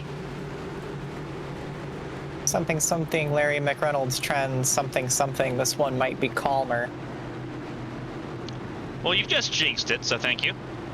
Hey, we've had a really good year as far as safety goes. We've only had a couple rollovers all year, and I think they were both on short tracks. So yeah, pace car is in. We'll see how second stage goes. It's on Hagen's control through the restart zone. Green flag is in the air, and away we go. In the inside lane, yeah, it moved. It was a good inside lane restart and a terrible outside lane restart. So you just get this magnified staggering. Again, Hagen and Height helped each other to finish 1-2 in stage number 1, and now they're going to pick up right where they left off, but the roles are reversed. And now the top 5 on a breakaway. It's Hagen, Height, Sosi, Constantinou, Flores, Moutre, and then 2x2 behind after the top 5. Top 6, rather, excuse me. Hagen leads the way. Still a long race to go. 64 laps, coming to 63 to go. Single file, almost the entire first top 10, all the way back to DJ Trout. Actually, it is top 10. Callie Height in 10th is the last of the single file cars. Slots with a breakaway as well in 11th place. Yeah, there's only 3 cars lined up on that outside lane. They're just going to continue to fall back as that inside lane slinkies. Now, they are starting to get some numbers up there. A couple of the Carolina Beagle drivers just hopped up, Breo and Thompson. They're going to try to help Withers and company make some momentum. This is not uncommon to what we see on the restart. The inside line, obviously the shorter distance around. It's easier to gain momentum on the top, but that momentum takes time, Carmen. And it's going to give them the opportunity to make this big slingshot, but it's going to take about a lap or 2 to get it moving. And now we start to see them fight back a little bit. Swatsworth thought about jumping out, jump back in, and as they come down the back straightaway, a huge surge of momentum. Who's that leading that? Byron Jones in the 19 car. Jones leads over Denny. Does too, leading the outside lane, trying to revive that lane from the brink of death. So far doing a great job. DJ Trout in the inside lane, who Jones is getting around now with Apperson in the top 10. Up 26 spots before he started. He'll go down 1 more with Byron Jones getting the edge. Sasek has pit again in the number 9 car, so something amiss in that Toyota once again. He has just made a pit stop. I'm not sure if he had to serve a penalty or not, but the number 9 back on pit road and we'll go back a lap down. Yeah, big time move there. Only a 9.57 second stop, so that was he's a rolling 2-tire stop. again. Yeah, interesting enough there. Yeah, he does get rolling. He will lose a lap here, but the car seems like it was up to full strength, so he may just be the lonely lapped car this time around. There is also another gap forming as Britton, Roberts, Donaldson, and Overstat all have lost the pack again. I think just because they're too wounded at the moment, so. And they've not used their fast repairs because they want to try to save for this 3rd stage. Whoa, Sosi gets thrown 3 wide. Yeah. Bia Constantinou goes below the yellow line. Not allowed to do that, but I think she'll get some grace considering she was avoiding the 81 of Sosi, who got shuffled into the middle and is into the sucker hole. Callie Height will pick up her teammate, and they will try to turn the sucker hole into the momentum lane, and that's how that works. And a lot of drivers agreed with that move, Carmen. Yeah, they saw an opportunity to get away from Byron Jones and Alfred Denny, and they took it big time. And looks like Height might jump up in front of her teammate now as well, and does so to leave Hagen out of line. Hagen will lead. No, he won't. He runs out of momentum at the line. Really good. By Galen Height and Tommy Reynolds there. Teammates for Arrowhead Racing leading the way. It's Arrowhead Racing and Carolina Beagle in the middle lane. It is NFG Motorsport And deep racing the outside lane, inside lane, it is Stepping Stone Motorsports and Jacob Shingle Racing. And a lot of momentum changing hands right now. This is where the energy, we talk about it a lot. We're going to talk about it all night. The pack's energy is such a covered crucial off the thing. inside lane. Yeah, swapping out.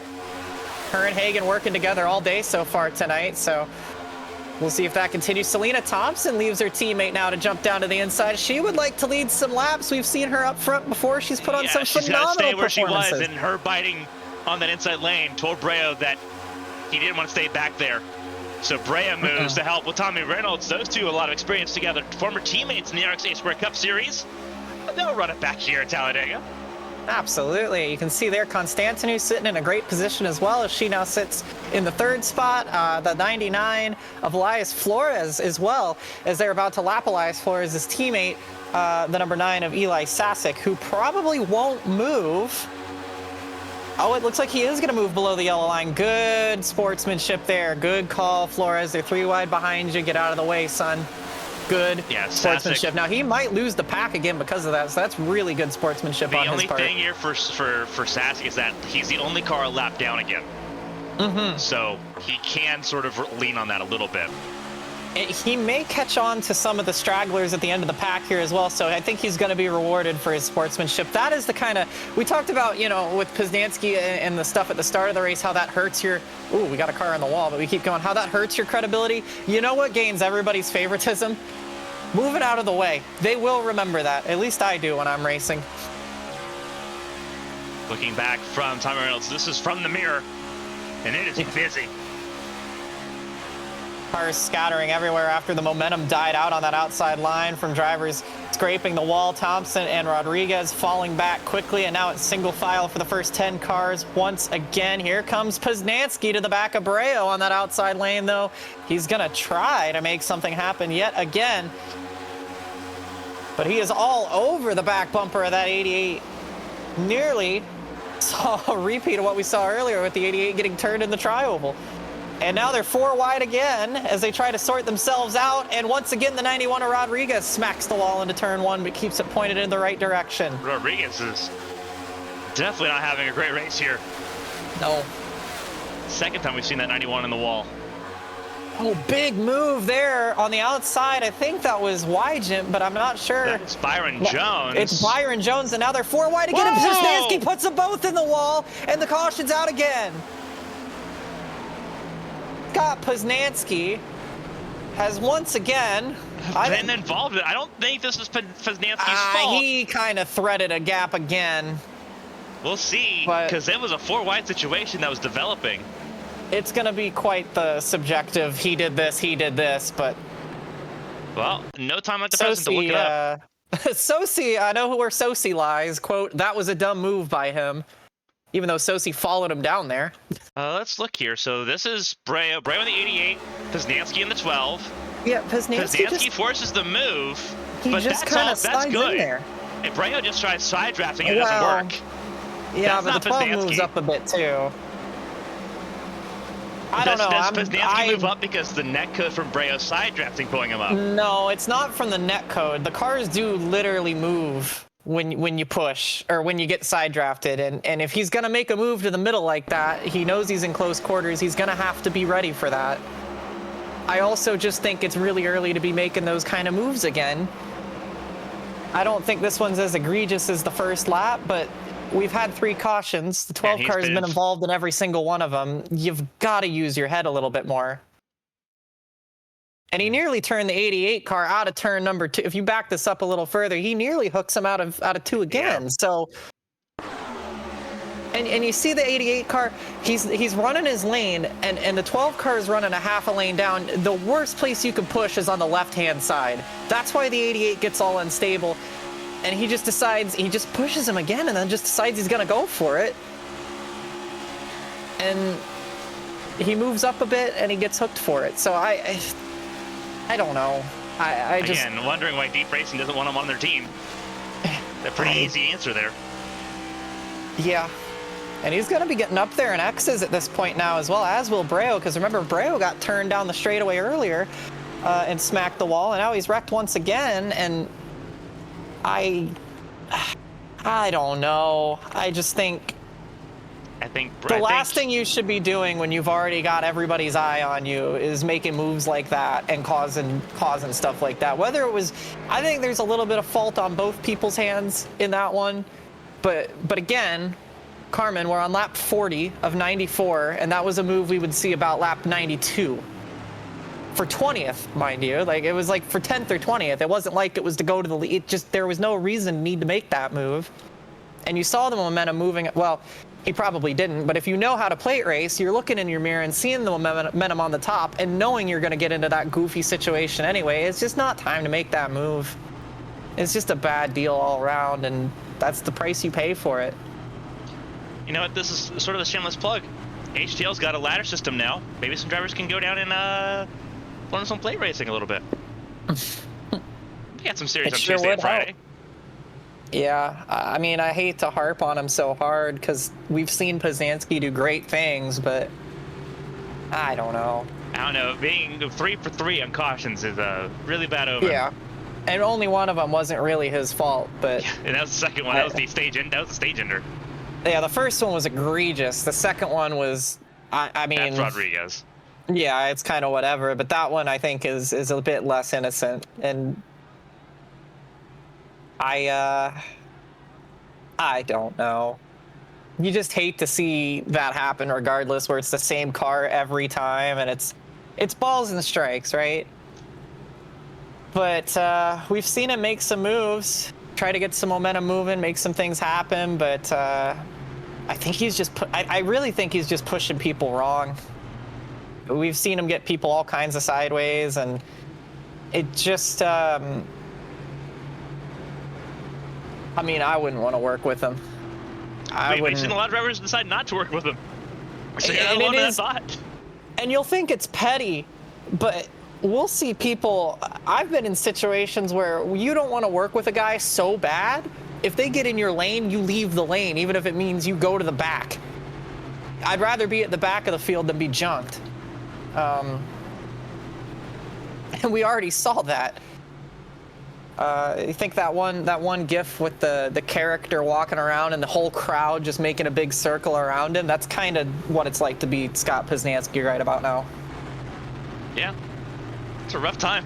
It's a rough time, especially if you're around that 12 and there's not a whole lot of place to go.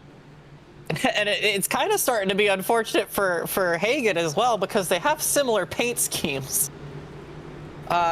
Basically identical from the front, and if you're just looking at a glance in your mirror, this might be unfortunately hurting Hagen a little bit, because you're going to think it's someone else.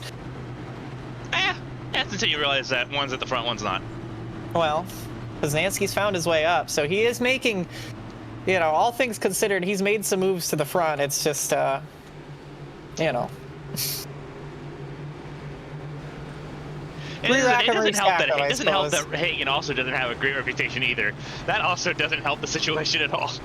Yeah, but to be fair, he's 0 for 3 on causing cautions tonight, so. Yeah, I mean, he's got the leeway here. We'll see what happens. Ryan Moutre. Let's talk about someone who has been surprisingly excellent so far in this race. Ryan Moutre has been at the front every restart so far today. He has done a fantastic job. He's going to lead this restart.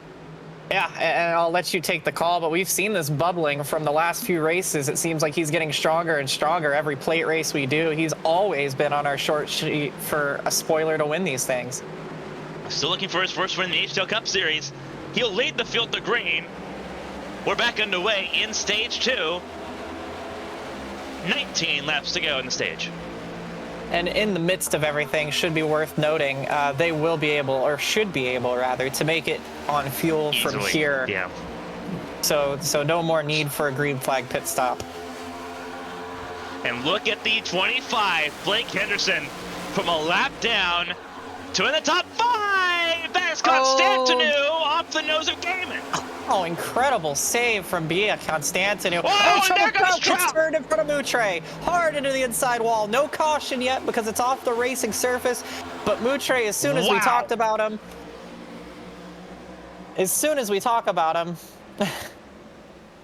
and that is a it was huge several impact. Yeah, several cars stacked up. Katie Height got a bad bump into the back. It was pushing the pusher. It's the worst thing you could do, and Katie Height, I think, is going to take the fall for that one. They all were slamming each other down the back straightaway, and Height was the last one to go in. I don't know if they even knew that they were slamming each other, but... We'll take a look at it here. This is the restart. We're going to focus on DJ Trout. Bianca Constantinu and Josh Gaiman will really kind of kick things off for us. Yeah, so it was two separate crashes. Now, obviously, you'll see Moutre starts himself and gets a big jump, and you can see why that hurts, because he's going to lose all that momentum and go absolutely nowhere.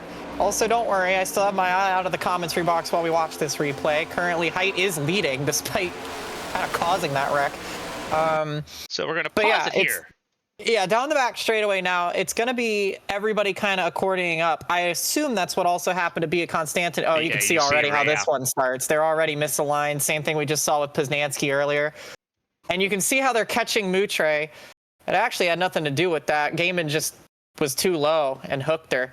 Now, keep your eyes on that 20 car, because watch how they all accordion up on the top here. The 17 is going to hit the 64, 25 is going to hit the 17, 20 is going to hit the 25, and Katie's going to hit the 20. And when Katie hits the 20, see, they all come together here. Oh. Well, Trout does move too early, and then that's how Katie gets in there. So And you see Moutre, he's unsighted to this because he can't really do much about it at this point. Yeah, he had nothing to do with it. So I guess it's not really Katie's fault. That takes the nose off Moutre's car. That is so unfortunate there for Moutre. And this is a hard impact. So I guess it really isn't Katie's fault. The 20 did move a bit, but I don't think that's Trout's fault either. They just all kind of came together. That is the accordion, the good old-fashioned accordion effect. And you really don't want to be pushing the pusher either, and that was about 5 cars pushing each other, and that's why you don't want to do it. But this is back to live pictures. Look at the run by Alfred Denny on the top with guess who, and guess who else? Yeah, that is the doomsday lane right now, if you want to use analogies. But that's all 3 strikes from. That's all 3 strikes from Ace Combat, and now Rodriguez gets the wall again. You want to talk about baseball analogies? That's a ball. Oh my good lord, they are really. There are some weapons at the front of the field right now. But hey, momentum's momentum. It doesn't really matter. Weapons, there's about 3,500-pound weapons like that. running around on track at the moment. Car DJ Trout coming out of the pit lane. Yeah. Had to repair his damage. I assume he took his fast repair. Yeah, so it's Denny. There. Denny and Poznanski on the bottom, Height trying to work the top with Reynolds. Denny's going to do a half block, finally commits to it and gets a shove, and now they'll all start moving on the top. Someone got shuffled around. That was Zier. Yeah, Zier another incredible save. Did you realize that we're in stage 2, right? I don't know. Big move now to the middle, 3 wide. Reynolds leaves Denny hung out to dry. Gets help from Braille. The inside lane. Look at Josh Arnold back to the front of the field. To the inside lane, Poznanski and Byron Jones in the inside lane. It's teammates leading the middle. And who's going to lead it at the line? I think Height by an inch. And now they're going to go 3 wide again. Poznanski going to open another hole. Who goes with who? And everybody moves up. You want to know if you're public enemy number 1, watch everyone abandon the bottom lane. Yeah, that was... And they immediately was like, I wish I could have bet on that. Yeah. And look at what it's done, though, because everybody moved up. Nobody wants to help the 12 car, and now they're all gaggled up on the top. It's like, whoa, there goes Selena Thompson gets turned, and she's hard into the outside wall. The 91's involved, the 18, the 17, and many more. And that it really wasn't as big as I thought it was going to be, but former teammates. Big time. Oh, yeah. Oh, yeah. And that was on Josh Arnold going to the inside, gave a bad push. You could see it as it happened in front of you. You can see as she tries to get it rolling again. That car is destroyed. Boone got a heavy piece of it as well. Personally, it's not going to be very wise for her to just come down pit lane, take the EOL for coming down a closed pit lane, and getting that car, because that's not. It doesn't. That car is so wounded. I don't think it's not going to survive the lap. It's not making a lap. No. You've got to come down pit lane. She's going to try, but that car's going to go. That engine, we both have been there way too many times where maybe I can get this engine to go, and then it overheats. The radiator, you see the front end of that car completely caved in. The radiator's gone. There's Moutre, who gets bailed out, by the way. He kept rolling after that crash. Yeah, he never came in to pit. Yeah, he never pit. Counting his stars. Yeah, he never pit. He had the front clip completely off the car, and yeah. So we'll see if we can't get another look at this, because yeah, this is going to be very unfortunate here, yeah. and this is So right into turn 3. Yeah, you'll see Thompson gets a run and she moves down. I don't think there's anything wrong with what she does here. It's just unfortunate. You'll see it's another hesitant move that causes this. So the 33 is going to get a run and move down here. This is going to take a second, but I promise you, she will scoot down in that pink 33. You can see them starting to gaggle up just a touch. She sees Breo fade, and then she commits to the bottom. And as the 19's pushing the 55, Arnold's got to make a decision, and he thinks about it a little too long. He moves down. Now, she moves down a bit too, but Arnold didn't move fast enough. Arnold's gets her in the left rear. Yeah, and just hooks her. And unfortunately, because of the momentum, pushes her on the left front, which is then going to send her back up into traffic. Byron Jones does a nice job slowing down, only gets a little contact, and right in front of her former teammate, who will collect her other former teammate and clean out half of Ascent Racing. Boone gets into it as well. The 17 and 18 have it coming together. Pelletier Sharp very critically scoots through here with minimal damage because she was down a fast repair. And you can see everybody scatter. That was actually, I thought that was going to be a huge crash. Everybody does a nice job to avoid her. But very unfortunate. And she did make it back to pit lane in time. Barely. Just barely. Yes.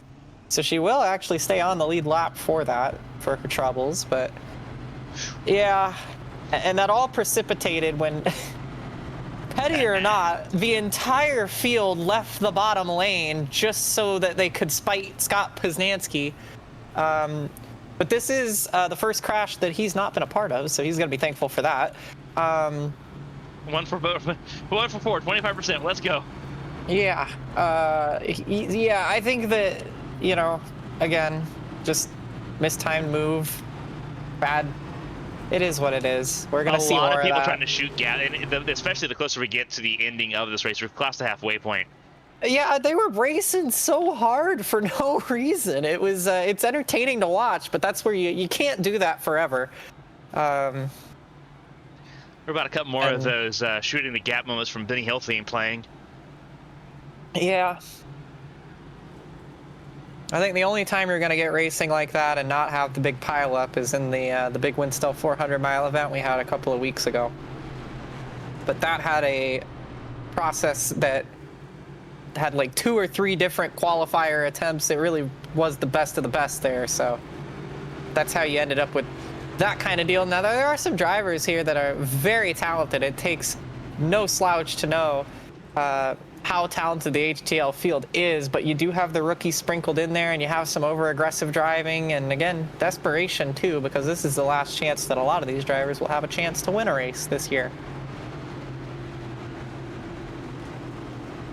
And the laps to go counter is pretty much always equivalent to how many community brain cells remain in the field.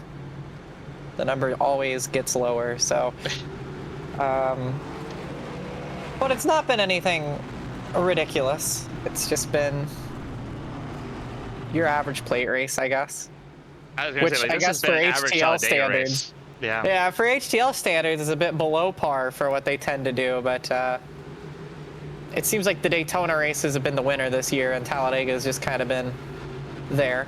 But it's not been terrible by any means. You've had some great racing in between, and they do wreck a lot when they start racing 3 and 4 wide, but it is fun to watch in the meantime, and it's put on a good show. So it's almost like for those that like playing like roulette wheels and stuff like that. It's almost like watching that. It's like a never-ending gamble, and you're just trying to figure out who's gonna make it. I think you might have just summed up plate racing in 3 sentences or less. I have been doing this for way too long. Oh, I know. I know. I've been doing this for, what, 14 years coming up on? So something like that. How many of those, I gotta think, how many races have you called that have been plate races that I've won? It's been a long connection here. Yeah, 9 years worth. Yeah, something like that. Pace car's off. We'll try it again, I guess. Remind me if you've seen this before. Caitlin Height and Tommy Reynolds leading the field of grain at Talladega. I'll wait. Get used. Something we can get used to. It's definitely going to be. It's going to be interesting to see who gets the advantage here, actually, because two very strong drivers and two very strong pushers behind. So we go back to green flag. 10 to go in the stage. And what's going to happen here? Teammates going to line up and work together. Yeah. But they moved down. Yeah, but look how far ahead Katie Height gets. I don't think it's going to work out the way she thought it would at all. Denny and Hagen are going to have a huge bit of momentum. And if Reynolds does pick up Height, they're going to have to check up so hard. That 21 car is going to be leading this field by the time they get back down into turn 4. They did a really good job because Poznanski left the outside, left the middle lane. Yeah, and it killed the momentum of that lane. Whoa! Gaiman got pushed by E-Step. Yeah, good save. Gaiman was trying to check up for Kelly Height, and E-Step could not see it. And now they're 3 wide again, so now everybody fell apart there. So Swatsworth and Height got to the inside, so now both Heights in the inside lane. Swatsworth as well. In that inside lane, we thought was going to possibly fizzle out with the accordion. Oh, Kelly gets turned. Saves it. Wow. Maybe. Well, they're still working on it. Is she going to have room to get back up? She will. She will, but it's going to be a 4 wide, and Thompson in the wall. Thompson just got walled. That was a 4 wide situation that was brewing. Whew. But no caution for all of that, yeah. I had to make sure that Height and Apperson did not get penalties there for trying to avoid an incident. They crossed the pit entry at the exit lane. Probably will get cleared if they have it, but I'm not sure actually. But yeah, I imagine they both do. Height cleaned out the cone, and Apperson was below her, so we'll see. And here comes Poznanski in pit They have lane. both been cleared. They both got their penalties cleared, so they both did get it, and they both got it cleared. Poznanski, I think, for incident points. Is what I would assume. That's interesting because Poznanski wasn't in that incident either. Yeah, but everybody's slamming each other there. Probably a 4X. Probably a 4X bump draft. Meanwhile, at the front of the field, once again, it is Arnold out front with a huge shot from Byron Jones. Alongside is Height and the 7 of Reynolds. So the 2 cars we've pretty much seen out front for a big chunk of the race so far. Once again out front. Oh, by the way, 7 to go in stage number 2 when we get back to the line. And now we actually have an actual fight for the stage with a bunch of cars in this group. Yeah, one thing this has done is it has completely broken up the pack, though, because these are your players now for the end of this stage. Yep. And Josh Arnold doing a fantastic job. Blake Henderson on the radio, one of life's greatest mysteries is why the second pack is always too wide. Wise words from a man who knows how to play a race pretty darn well. I have also tried to figure that one out, if I'm being honest with you. That is great. That's a lot. And he's just reiterated, I hope, oh, hold on, they're 4 wide here. This is going to get hairy. Zero turn, Sosi, caution.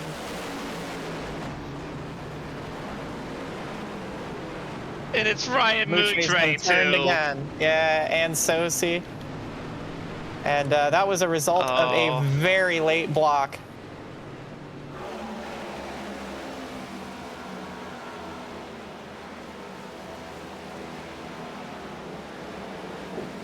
This will not be the stage, by the way. So we'll get a green-white checkered or a 1-lap shootout. Height is very upset with Eli Sasek for what she's going to say is a late block. Oh, we're going to figure it out here. Give me 1 second. We have to go Well, you can see he's hung out to dry already. Yeah, this is a way further back ordeal because this develops well out of turn 2. Yeah, chopper view would be helpful here. You're talking about Eli Sasek and the number 9 machine right underneath the ticker. Yeah, let's use a little teleprompter here to try to show you where we're looking. Yeah. Right here, number 9 and number 81. Susie obviously involved in this as well. I don't know what causes this, but he's going to get shuffled out of line somehow.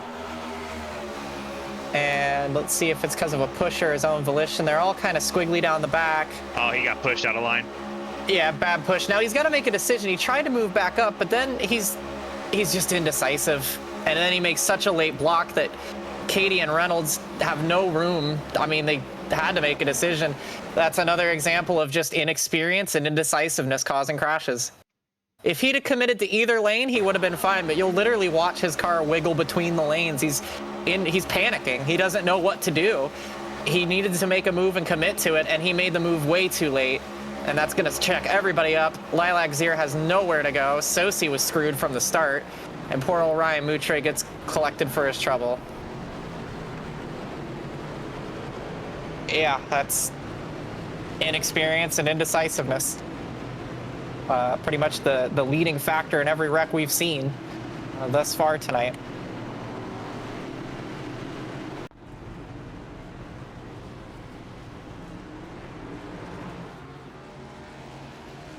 Front of the field?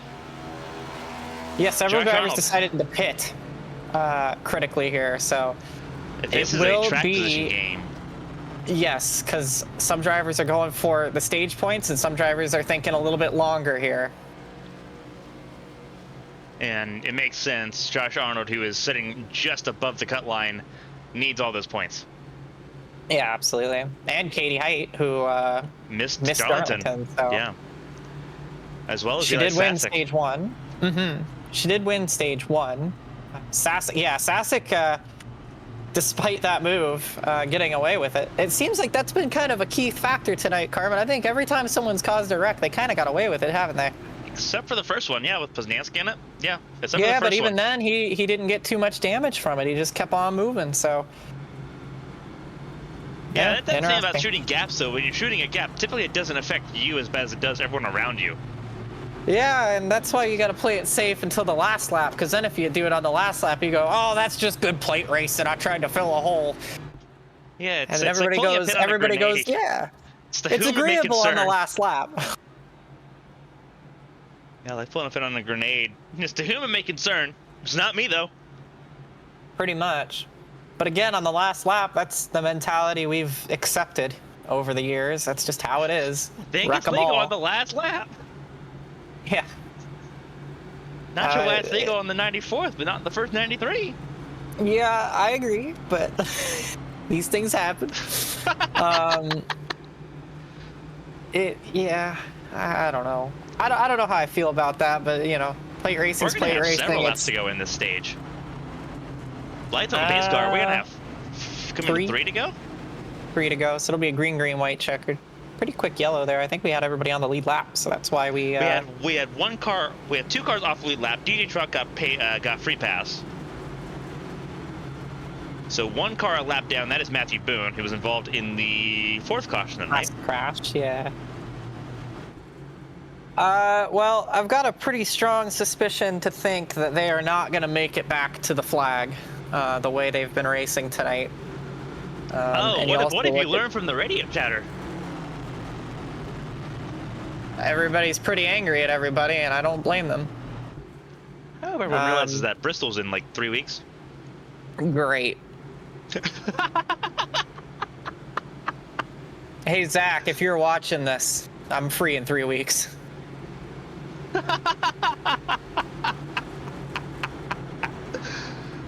If you know, you know. Yeah. Josh So- Arnold and Byron Jones will lead us to green here. Who knew talents? I mean, Josh has been around for a while, but like has really started coming into his own this year. And then you've got Byron Jones, who is very quick. You got that Jones I boy. Yeah. Then you got Sasek, who just got chewed out by the 11 car for the late block. Pretty much didn't help things for that last caution. Alfred Denny, who's a very experienced driver in HTL, has found success on the plate tracks. You've got Caitlin Height there as well, who may not be making a ton of friends all the time, but knows how to get it done. Likewise on her outside is John Hagan, pretty much the same. And then you got everybody else behind. They're going to try to go for 3 laps and finish stage number 2. And you know, as much as we say like they may not make it back, we've seen races so often where they shouldn't make it back and do. Well, it's not off to a good start because both cars on the inside line got a really big jump. Arnold gets way too big of a jump, but he is going to move down. That's probably the right move to make here when he gets that far ahead. And everybody shuffles around. And it looks like it's an early 8-car breakaway, but this is going to cause a huge accordion, Carmen. And that's not going to mean too well once they all catch each other. We'll see how it plays out here. Everyone's spread out right now for the most part, but as you mentioned, the accordion effect. Once again, if there's another caution here, this will end the stage. Big time. Do they make it? These 3 laps coming to about 5 miles and change left to go. 2 retirements in this race, all from the last cautions. Lena Thompson and Matthew Boone, all both out of this race. 34 cars, though, on the lead lap, ready to go. Ooh. And here comes Caitlin Height and Tommy Reynolds. Yeah, they're going to be tandeming alongside the tandem of the 55 and 19 as they go for it. They will complete at least one of the 3 laps to end the stage, and now it's on. 5 Arnold still miles leading. To go. Looking to win, I think, would be his first stage. I would have to say so. I believe so. I don't have any recollection of him winning a stage before, unless it was Atlanta. And Zier moved out. 2 drivers that tend to. And Zier. Oh, Zier moved back in. Yeah, and everybody dummied him. So Swatsworth, typical Chad Swatsworth fashion. Parkhurst and Constantinou. Yeah, but it's going to be hard to generate in one lap. They might get some stage points, though. Although I've seen crazier things happen. Here we go. They are going to make it back to at least 1 to go in the stage. It's still the 55 of Josh Arnold with the 19 of Byron Jones. Never mind the 16 at the top of the ticker.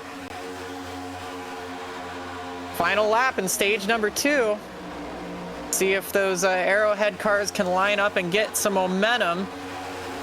They're trying to side draft a little bit. You can see Jones backing up a little bit here, trying to go for himself maybe. Now he's going to come back and give a big push to Arnold. But here comes Height and Reynolds on the top. Do they all make it back? Josh Arnold looking for his first stage win. Height looking for to sweep the stages tonight as they come through the tri-oval. Here we go. Height gets a big side draft, but has no help. Here they come. Here comes the 64 Hagen at the line. Height's gonna win stage 2. Wow! And they all made it back. Well, hold on. This is HTL. We gotta make sure they all make it to the pace cars. They all fan out. But that was a good finish to the stage right there. Yes, it really was. I was a bit surprised to see Height have all that momentum without any help at the end of the tri-oval.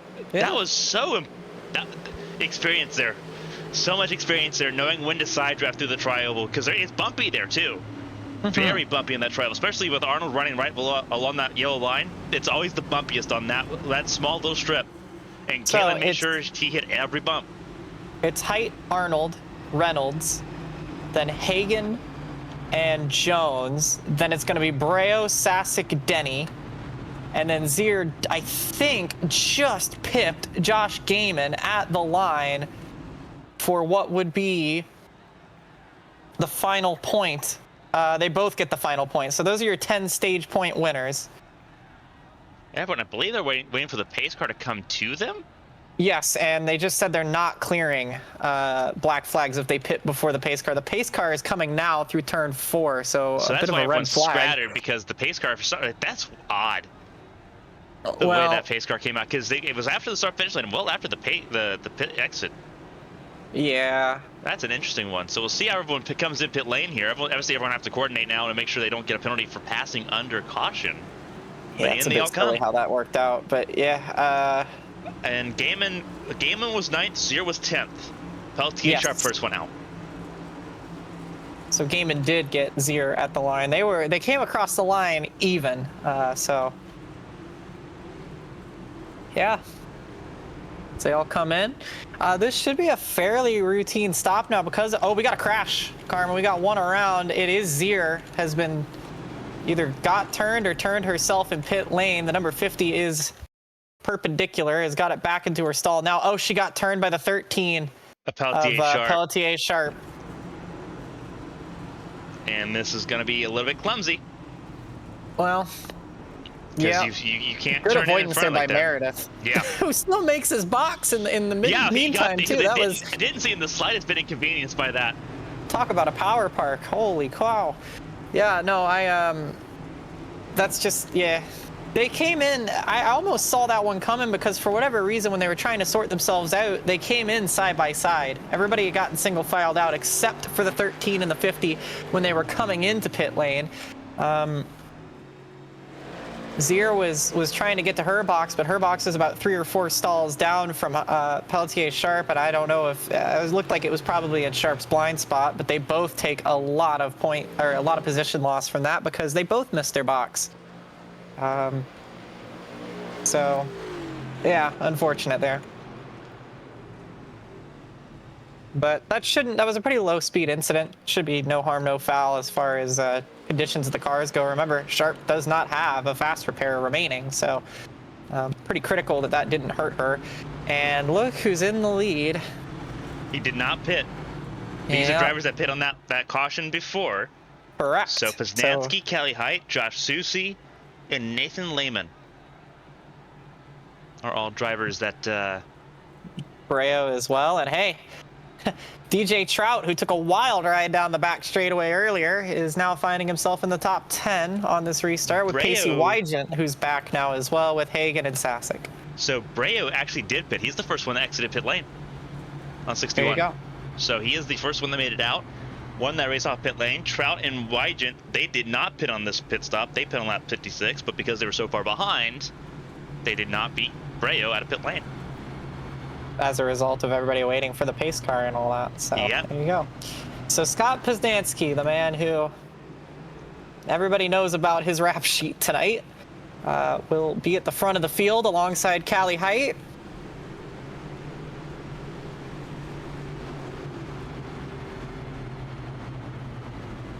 This will be an interesting restart. You've got teammates on adjacent lines there. I was thinking the 81 and 3 are going to try to hook up if they can, but I don't know that they will be able to. You've got Nathan Lehman on that outside lane. I'm going to see who's who with dance partners. You've got Gaiman and Katie Height lined up again. They've been working really well together tonight. They might try and make something happen on the third lane, I would think. Whether that be the middle or the top, I would look for them to try and make things happen together. A couple of the Carolina Beagle cars, they're a bit too spread out, I think, to make things happen right this very second. Obviously, it's not super important. We still have a whole stage to go. This will be a 31-lap stage, Carmen, so this will be the longest stage of the night by 1. We're 2/3 in, 1/3 to go for everyone tuning in to HTL Cup Series action here at Talladega. Welcome you to ABN 1. I'm Carmen alongside me, Kristina Ryan, as we get ready to go for the final stage of the night here on ABN Esports 1. The first of what will be many days of action between here at Talladega and Chicagoland. Looking forward to bring all the action here on ABN Esports 1. As we get ready to go, it's Poznansky and Callie Height here to kick things off for this their final stage. This will be interesting. Yeah, if it goes green from now, which I have a very strong suspicion it won't, they will have to make one green flag pit stop in this stage. But this is the last one now. This is where the points, the real points, get awarded. Poznansky gets a really strong jump, but gets out pretty far. But we've been seeing drivers get away with that so far tonight. Height doesn't have a whole lot of help at the moment. We'll see who gets lined up first, but inside lane currently the advantage.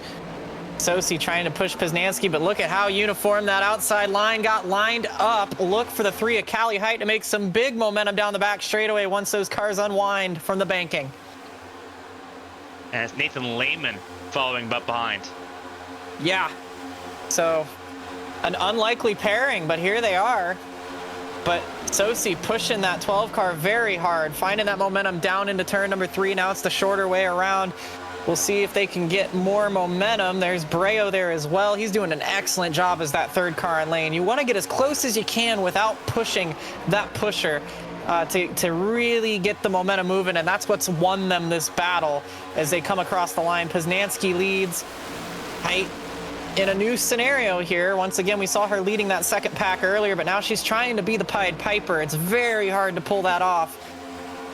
She's trying to draw even with Pacey Wygen right now. The 12 giving her the time of day, still committed to the back bumper of that number 3 car, and they get a little bit of momentum down the back straightaway, but not right now, not making a whole lot of inroads. But they're drawing even with that third car of Jeremy Breo, but you can see the pushes are a bit unstable for Callie. But they're still even with that third car in line, but that's exactly what Sosi and Poznansky need to see because they've got a little bit of room to breathe at the moment. 2 by 2 for about 15 rows. Henderson moves to make a third lane a bit further back. Doesn't look like he's got any immediate help. I think Moutre jumped up there to maybe try and make something happen, but now they've got some more help as Zier jumps up as well. Still trying to make that outside line work. That's not going to help things as they get a little misaligned. 12 has to back way off of the 3 of Callie Height. Breo tucked up right beneath the 81. Now they've got some momentum, though, as the 12 tries to push the 3 once again. But Sosi, no experience, knows when to make the pushes to the 12 of Poznansky to really try to negate things. This checkup riding on board with Henderson, he just gained 13 spots on that back straightaway alone.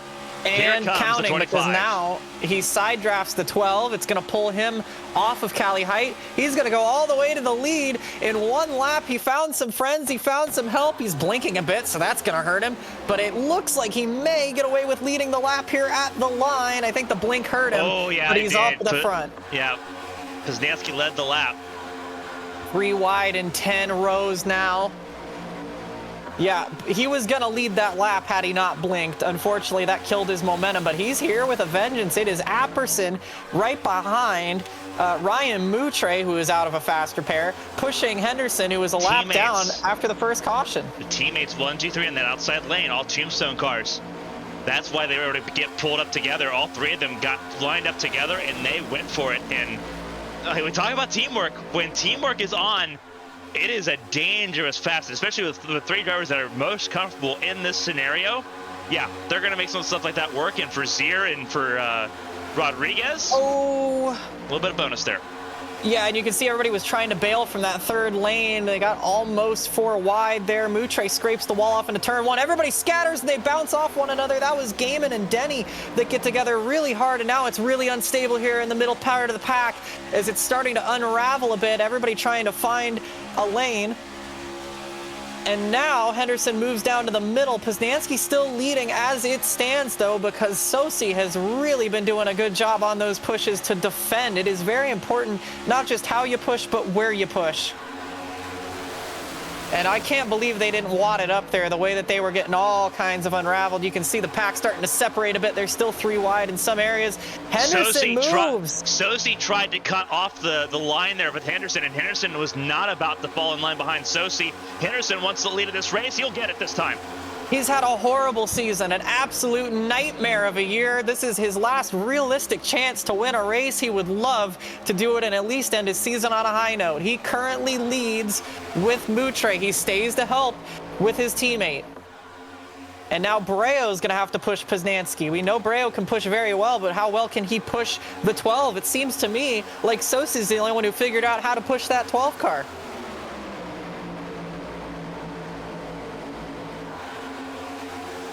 Outside of the top 5. All 3 of the Tombstone cars got to the inside. Yeah, so now they're all line astern. Now that's Lilac Zier up on the very tippy top. Got wrecked in pit lane. Back up to the front, and guess who's pushing her? Alfred Denny and the car she ran into on pit lane. Now she moves down to the second lane. We had 1 car hit the pit lane. I think it was Nathan Estep. Not sure if that was scheduled or not. Zier now trying to find some momentum, side drafting the 44. Over a decade of sim racing experience behind the wheel of the number 50, won at Daytona, so she's already got 1 plate race win under her belt this year, getting some big momentum on the top. Now she'll go to the lead now for the 2nd consecutive plate race. Remember the stat line going into this. There has not been a repeat winner on a plate race in HTL Cup Series history. We're running out of opportunities as Zier now moves down. That's a really interesting call there. Yeah, that's not a call I think I would have made Unless you really don't feel comfortable with Rodriguez pushing, which is a fair argument there with Rodriguez's race the way it's been. Yeah.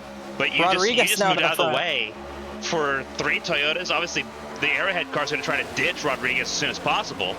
Yeah, I think she's got a bigger plan here. I think maybe she's trying to hook up with a Ford teammate, not actual teammate, but Ford teammate of Henderson. I think it's wise to put Henderson behind you because Henderson's moving with a vengeance here. But yeah, also Nathan Eastep was serving a drive-through penalty. I guess he got busted on pit lane for the penalty, so I think he might have to come back in again. It doesn't look like they're clearing his flag. I'm not sure why.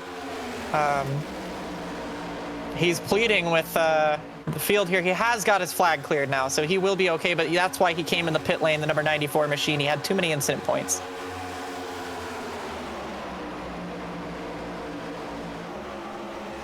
Ooh. Rodriguez still leading now as they try to form up on the inside line. You've got Swatsworth and Height that have moved down to the bottom. That's probably going to play with the momentum a bit. That outside line starting to pull away now.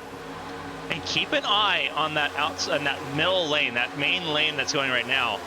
Few drivers that we've not seen win. Rodriguez, Flores, and look at good old Kevin Gibney. Also keeping up Peltier Sharp, who needs a race win. Yeah, needs a race win, but is also out of faster pairs. So she is playing big risk for big reward here with 22 to go at the line. A lot of playoff drivers right now. 4 wide again in the mid-pack. Sasic and Breo, Apperson, and now they're trying to sort themselves out there. And Height nearly hooked. Oh, Breo got loose. Yeah, a hell of a save for Breo, honestly, to keep that car under him. But at the same time that was happening, Height nearly hooked Swatsworth. So that's going to kill the inside line's momentum even more. And now they're getting staggered again as they're trying to figure it out. Pacey Wygent trying to make some momentum on the top lane, and he's got some help with Breo. Height trying to figure out how to best push the 18 of Shad Swatsworth. Still trying to learn on the fly. It's one of the hardest things to do. Baptism by fire. Yeah. Here we go. Moves to the inside lane. There goes Gaiman, and there goes Rodriguez. Susie left off the drive. Susie couldn't get down. And Rodriguez moves back up. Yeah, Rodriguez trying to work both the lanes, but now he's going to be stuck in the middle. Pacey Wygent to the front of the field now as the inside and middle lost momentum from changing lanes. Pacey's back out front. Coming to 20 laps to go. 3 wide, and it is a blanket of cars. Yeah, they're really making it work right now. This is the kind of plate racing that we're used to seeing out of HTL. It's a good time to show up with the talent. Height moves to the bottom with Denny. Yeah, Kayla and I out of nowhere. Sliding to the tail out for Denny in tow. Breo sensed it, moves down as well. That's going to leave Pacey out to dry. Peltier Sharp going to try to pick him up. The outside lane, it's lost momentum now. Once you have that giant hole in the middle, keep an eye on moves Eastep. up. Oh, but they all moved up and fanned out. So now they're all 3 wide. Lapped car of Nathan Eastep in the middle of the racetrack. I don't know what he's doing. He's running in the middle lane here. I cannot believe what I'm seeing. He's gonna get ran over. I don't like that at all. Do not like that at all. They all checked up and they somehow survived. Wide, and he's hooked himself in front of the field, and around they go, and this is gonna be the big one. What a stupid move. Honestly, I cannot believe I just saw that. And about 6 or 7, probably 8 cars.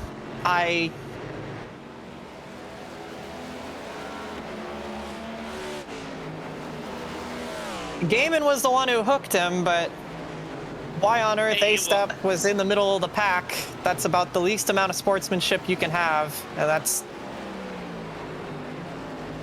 stupid, I'm afraid. He wasn't predictable with his lane. He wiggled around a bit, moved from the bottom to the middle, and when the field's 3 wide like that, Carmen, you know this just as well. Like, people at home might be thinking, why was that stupid? He held his lane. Well, he kind of didn't, but on top of that, it's just 101. You don't do that in front of the whole field. We saw that earlier with Sasic, who went below the yellow line to let the field go, and that was great sportsmanship. If you're going to pick a lane, you need to hold the lane, but he picks the worst possible lane to hold. and was the complete catalyst for why that happened. We're going to focus on E-Step here, the cause of this caution here tonight. Note he's on the bottom here. The pack's right behind him. If he stays on the bottom, he's good. But he moves to the top after they're already 3 wide. That's There's stupid. nowhere to go. Kalen manages to shoot the gap a little bit. Yeah, tried to fade the block here for no discernible reason. Gaiman turns him here. Gaiman's trying to force a 4-wide situation because he knows at that point the middle's gone. Yeah. At that point, you're just trying to get away from the lap car. And unfortunately, desperation there sort of feeds the issue. But E-Step should have just picked the bottom and stayed there. Frankly, E-Step should have got the heck out of the way because he would have been the first car a lap down. All of this was completely unnecessary. But he should have held a lane. You're right. If he's going to pick a lane, like, look, you can see he's moving from the bottom with about 5 car lengths to cars behind him that are going 10 miles an hour faster. It's just even bigger difference. Cars at the front of the field at this point in time were going 197 miles an hour. E-Step's going 182. 15. You got a guy here who's, and he knows how to play race. He knows how to play a race. He's won a Daytona 300. You've got to use your head a little more than that. And that's the embarrassing thing. He knows exactly what he's doing. And he was trying to play it off in the radio chat, but he's there's about no to join. He's about to join that. a couple drivers on the suspended from HTL Cup Series list. It's about to be what happens. I don't know if I'd go that far, but that is we've seen drivers suspended for way less. Yeah, well, we've also seen drivers get away with a lot more. So I don't know. It's a crapshoot on that, but that's just, they're 3 and 4 wide behind you. If it was 2 wide, whatever, you've got the whole field 3 wide behind you. There's 15 laps to go in the race. You already got a penalty because you had 2. You forced yourself out of the pack with the penalty. And to come into the middle of the field, which we were seeing a great bit of racing going on from everybody up front. For a guy with all this experience and all this success, he knows exactly what he's doing. He put his car in the worst possible scenario, weaved around and blocked the leaders, and caused the wreck. And granted, he didn't cause the wreck itself. He faded down, game enforced the situation, but you've got to be better than that. I would have done the same thing if I'm Gaiman. I would have tried to fill the middle. I think that's the whole field at that point is frustrated. You've got a car with a closing rate that it's so much slower than you. There was no reason he had any business being there. And as a result, he's cleaned out about 15 cars in some capacity. I think it was not quite 15. I think it was more about 7 or 8. He got Callie Height with some damage. He got Gaiman. He turned poor old Chad Swatsworth into the middle of the field, who turned into a helicopter at that point. Kevin Gibney Jr., I think, just got by. Josh Arnold, who's been brilliant all day long, he got clobbered. Eli Sasek, who's already been having a bad day, he gets drilled as well. I think the 17 of Meredith may have got a piece of that, but he might have snuck through. Ryan Moutre gets some damage from this as well in the 44 machine. Yeah, I mean, if I'm any of the drivers I just listed off, you might as well go ahead and send the bill to E-Step. He's won a 300. I'm sure he can afford it. You gotta think, what on earth?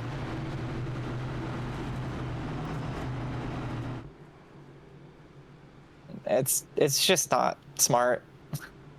You're a playoff driver. The last thing you want to be doing is putting yourself in situations where you might not be able to show up. But I would think that's probably why he did what he did. I think he realized he was going to lose a lot of points, and I think he had a better chance wrecking the field than he did anything else there. So, gotta hope the hammer comes down on him. All you can do on that, because that is egregious. Yeah, well, especially again, they're 3 wide. It's not like they just fanned out to be 3 wide. They were 3 wide. You know they're 3 wide. They've been 3 wide the whole time. You know what's going on. And if it's the other way around, you know he'd be lighting it up just as hard. He'd be going, "What are you doing?" And it's hypocritical. Well, yeah, it always is. That's motorsports for you. But I just and keep an eye on this. DJ Trout from a lap down to the lead of this race with Jeremy Breo alongside. He's about the only person that benefits from this. Yes. Oh, and ironically enough, he will not, E-Step does not get the free pass because he was the reason why the caution came out. So he's trapped himself a lap down in the process. He will not make it back to the field in time for the green flag. So we're going to have to deal with it again because he's halfway down the backstretch as the green flag comes out. We'll see if he does it again. Running out of time. If we do see another blunder, 16 to go.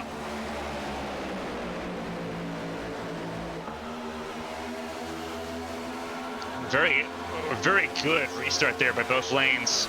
The inside lane's gonna have more muscle behind it, but the outside lane stayed right there, and they stayed tight for the first 6 rows. They're gonna get the momentum for a moment here because they're all formed up. Height gets to the back of Trout though, and that's gonna help him stay up front. It's gonna be the same thing we saw earlier, where the front 2 cars should be able to hold just a little bit of a way. Now the outside lane gets a bit, they got a bad push there, and now they're all kinds of disorganized. Mootre's pinning, but around goes the 24. They're gonna pile up again. 4, 5, 6 cars again. It's another mini big one. The medium one, if you will. And we'll be under yellow once again.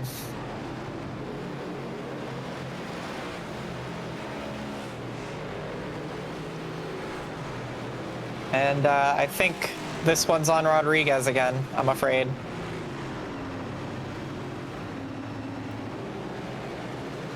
As we see the 24 Pacey Wygen, he was the first one around. Yeah, see it here, shooting the gap. We've seen this before. And this was mostly a netcode situation, but still, again, it's getting a bit more to the point of the race where we're going to be seeing moves like this, but just not quite the right move. Rodriguez trying to shoot the gap, going to the middle. Yeah, netcode helps turn him around there big time. Yeah. But it should have left a little bit more room for sure, but the code for sure is what precipitated that. It's hard to say who actually has damage and who doesn't, because you'll see a lot of cars kind of net code their way into this. Constantinu had some damage, and Joel Rodriguez obviously, but Callie Height phased through cars. I'm not sure how much damage she has, as does Constantinu. She phased through a lot of traffic. Oh, Constantinu has a ton of damage though. Look at the front of that car, completely torn up. Yeah. Well, Callie she went through about too. She went through about 12 different cars. So and Blake was blinking through the whole crash. So yeah, he's definitely gone sideways. Hagen got a bit of it as well. Who's in the X-side machine? I think, was that Withers? I believe it's the 6 of Withers, yeah. Yeah, we haven't talked about him all day. He got a pretty significant part of that, as did Bren Roberts. We haven't talked about either of them yet today. They get caught up in this. But I think Parkhurst might have got a piece. The big thing about with Withers and Roberts, they have a fast spray they can use. They've been out of trouble all day. So that's the big thing. But being able to save your fast spray until 14 laps to go, not a bad deal, given what this race has produced so far. Yeah, but the way that this is going now, it's going to continue to be that way. And it's last season's firecracker all over again. That's how it feels. I hate to go back to this, but we were doing a nice job running 3 wide, and then we had that caution with the lapper, and it started this string, and there he goes to get his lap back. It started this string of cautions. Hopefully they can get it together, but if this is a caution fest to the end, I think we know why. But DJ Trout still in the lead, so this is a big day for him. Katie Height is there with her teammate now of Gaiman, but they won't be lined up on this restart. But it will be Breo and Height. We've seen them do a little bit together already. I think that's Peltier Sharp still hanging around in 5th place as well with her last version of her car tonight. Boy, I tell you what, it'd be a bit of a barnstormer if Peltier Sharp ended up pulling this thing. Could you imagine? Could you imagine if DJ Trout pulls this one off? Talk about playing spoiler. Yeah. But anybody on the lead lap can win this race. We've seen it time and time again, and as you mentioned, the trends say we've never had a repeat winner on a plate track, but I think today might be a good day to see that one happen. But how about Katie Height? I don't think she has ever won a plate race in HTL, despite being at the front of it every single time. Nope. Still looking to get her first. There you see Pacey Wygant coming out of pit lane with all that damage. I think he's used up his last fast repair already. It's also worth noting one more car that got into that. Zachary Meredith bodied a car. None of them went around, but there was some very heavy side contact in trying to avoid all of that. So I guess that's keeping in mind too. But yeah, we'll be getting the restart here with 12 laps of racing to go in regulation. We do have green-white checkers, an unlimited amount of them, should we need them. Fuel is no longer a concern, so we will be able to race this to the end if we do get going. Pacey Wygant still on the track, as is Tommy Withers, Callie Height, and Bia Constantinou, though they are all somewhat wounded, but Bia did get the front end put back on her car. I think she may have used her fast repair. See her and Callie in the background. You'll be seeing Nathan Estep coming in just underneath the ticker now, as well as Withers and Wygant.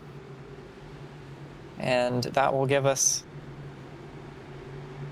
our group for this restart, which could be the final restart. But there's only one way to find out.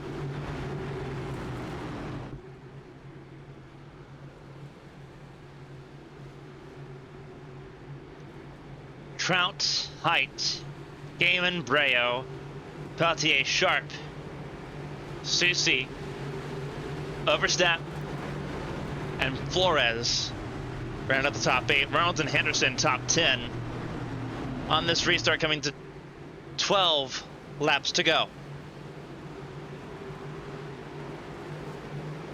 Pace car will pull off pit lane. DJ Trout leading them to the green for the first time tonight.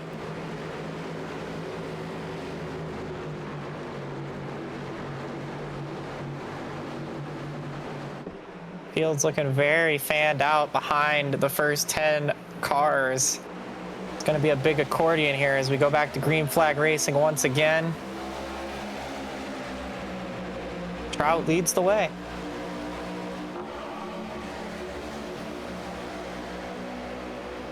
Racing down into turns 1 and 2. Outside line's going to have probably their best shot in a while to draw even with the leader here as they come down the back straightaway. Yeah, but it seems like that hanging back here a little bit. Keep an eye on the 25 of Henderson. Yeah, he's gonna get shuffled to the back now. Nobody wanted to go with him. Denny almost picked him up, but he's lost too much momentum now. To push him would be a suicide move. Here comes Breo to the bottom in the front, though, trying to challenge Height. Moved from that bottom lane. The outside finally got a good run on the top, and as soon as the hole opened up, Breo jumps down to the bottom, but now it's Sosi pushing the 11 into pit lane now. A couple of cars come. I think this is a drive-throughs being served. Callie Height, Moutre, and Reynolds all got too many. And have to serve a pass-through penalty for incident points. This is only going to be more of an issue as we get closer to the end of this race, but right now they're 2 by 2 out front.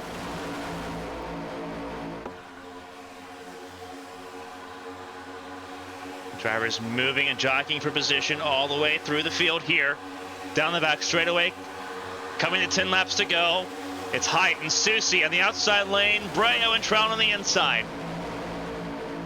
They're all separated now in the corners. They all get air back into their cars.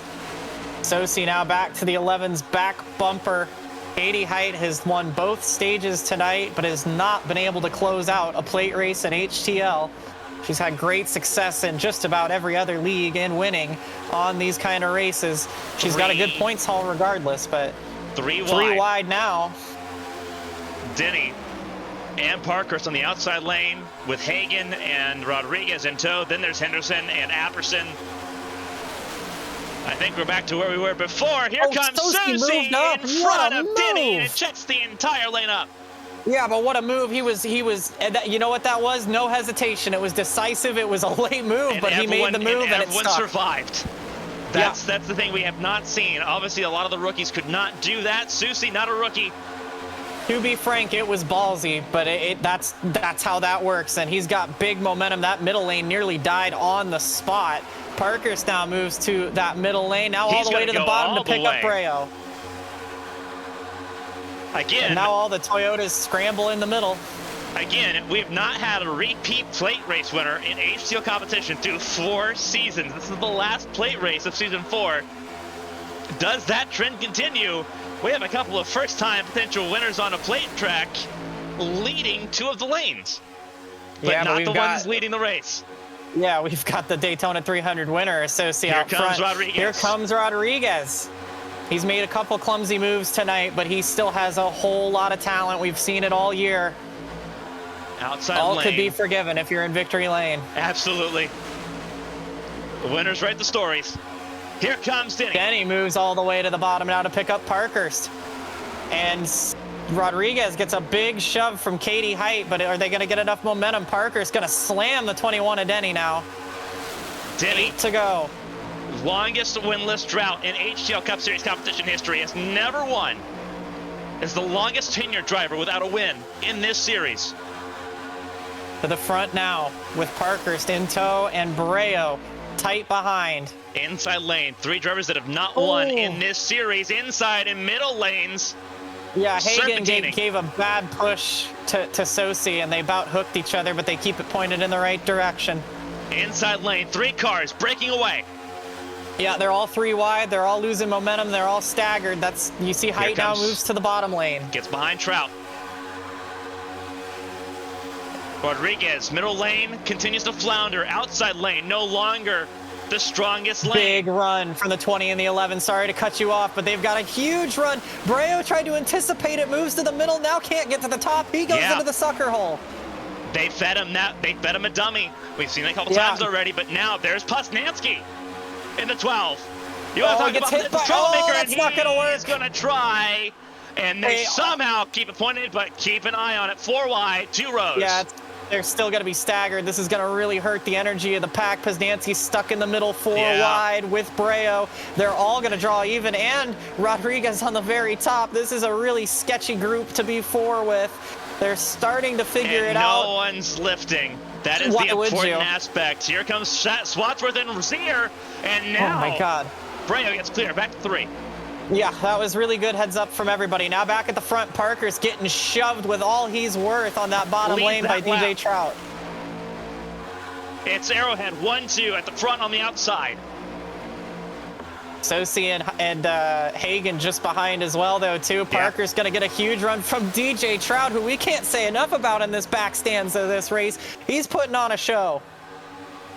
And he's going to continue to push Parkhurst, and they're going to go to the lead down the back straightaway, and look who's tucked up behind them. Pelletier Sharp in the 13 car.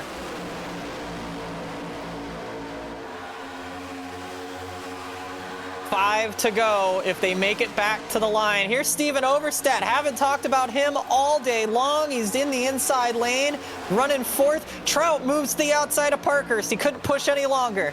Height's going to probably pick Trout. No, goes to the outside. Immediately dummies him and puts him in the sucker hole, and that's going to be a long fall. Yeah, you would have thought she would have helped and they'd work together all day. She stabs him in the back, going to stick with her teammate, Josh Gaiman, now on the outside lane. Parker's now getting a very nice push from Pelletier Sharp. And Trout dropped all the way down to the top 15. There goes Henderson to the middle, as will Flores and Apperson. Apperson has really been proving himself as a strong driver lately. He is going to be in good company there. But now, Sosi moved down, and Height leaves her teammate to go and defend it. You got to cover off. You got to cover off at this point. He picks him back up now. Going to get a huge push there, though. Now they're going to get very tight on that inside lane. Going to allow the outside to get a little bit more momentum. 4 to go at Talladega. Parker still in the mix. Inside lane, consistent. Outside lane, the most momentum. The middle lane, who do you want for chaos? Oh, Hagen and Sosi are getting really tight out of turn number 2. They just about hang on to it. A lot of side drafting right there, but they get away with it. Outside lane, hugging the wall. Susie trying to side draft more. Whoa, Henderson goes to the outside lane, and Trout somehow gave him space when there wasn't any to give. They can't do this all night. They don't have to. They just got to do it coming to 3 laps to go. Speaking of 3, they're coming up to Callie Height, who better get her butt off the racetrack. They're coming at you 3 abreast and sometimes 4. 3 laps of racing to go now. Little over 7.5 miles. Yeah, a lot of momentum shifting around now. It's a bit of a breakaway. That middle lane is fading and fading fast. Henderson and Sosi just can't get a good push together. They are falling like rocks. It's so hard. You get an initial push, you get an initial surge, but then it falls apart. And that's what we're seeing there. Bren Roberts moves to the middle lane. That 5 car, that Hendricks car is Chevrolet Camaro. Callie made a move to the top, but she's going to try to ride the very top here, it looks like. So they're going to have to negotiate here. Yeah, she moves to the very top lane. Everyone, she's at least in the right lane to be in. Takes care of it, and there's going to be trouble behind. Potentially, they all scramble. I think it was lag. Yeah, I think it was lag and a little bit of contact there. Height stays at the top, and they all negotiate. So we'll continue to keep going here. Whoa, 2 to go at Talladega. To the front of the field, potentially. Height leads the lap, but Hagen to the outside lane with Constantinu behind. And as a result of this is going to accordion the field one last time because they all had to scatter for what was going on. Caution. Caution's out, and I think it's Breo turned. They were never going to make it. It looked possible. It's Flores that got turned. They were never going to make it. It's Flores and Breo, but Flores more of the battle scars. Yeah, that was a result. That was good. It was very good for a very long time, and that was a good example of what to do if you're not going to get off the racetrack as a lapped car, by the way, just in case anyone's taking notes after this. Throw it out there. Well, look at the replay of this. Obviously, you talk about the impending disaster, the fact that it's only 2 cars. Yeah, they all got accordioned up because of what had happened out of turn 4, which I'm looking at, and I don't think anything. Lilac Zier blinked, and I think everybody thought that was a wreck and kind of panicked, so that's what happened. Breo tries to fill a gap here. Again, remember at the start of the race, we said filling gaps like this is not very wise. It's something you do with about 2 or 3 laps to go. Here's an example of it. Yeah. Yeah. Breo has a big run with this big accordion. Flores is trying to side draft Denny, or Kevin Gibney Jr., and it just doesn't work, and netcode completely kills Flores. They probably would have got away with that one, too, because as far as I can tell, Breo left a decent amount of room. There's a decent space for Flores there, but the only real thing to say here is that Breo was trying to make something happen, but he was stuck in 26th at the time, so it's unfortunate. And again, we're going to keep an eye here. Height should get the green or the wave around here on this green-white checkered. She spun in reaction, but she never went all the way around, so I'm not sure. We'll see what the game says. But you see, there's the initial contact, and there's plenty of space between those 2. Yeah, like they needed but it was bound to happen, and unfortunate that Breo gets caught up and Denny as well, and Flores did nothing wrong. Yeah, you'll see Height here. She hits the transition on the banking and spins herself out, but I think she's kept it mostly in the correct direction. So this is critical because she'll get the free pass. Yeah, she does. Considering she doesn't get involved. So yeah, stays off the wall and does not go more than 45 degrees sideways. So she should get that free pass. In fact, we'll double check and make sure here. Kelly Height.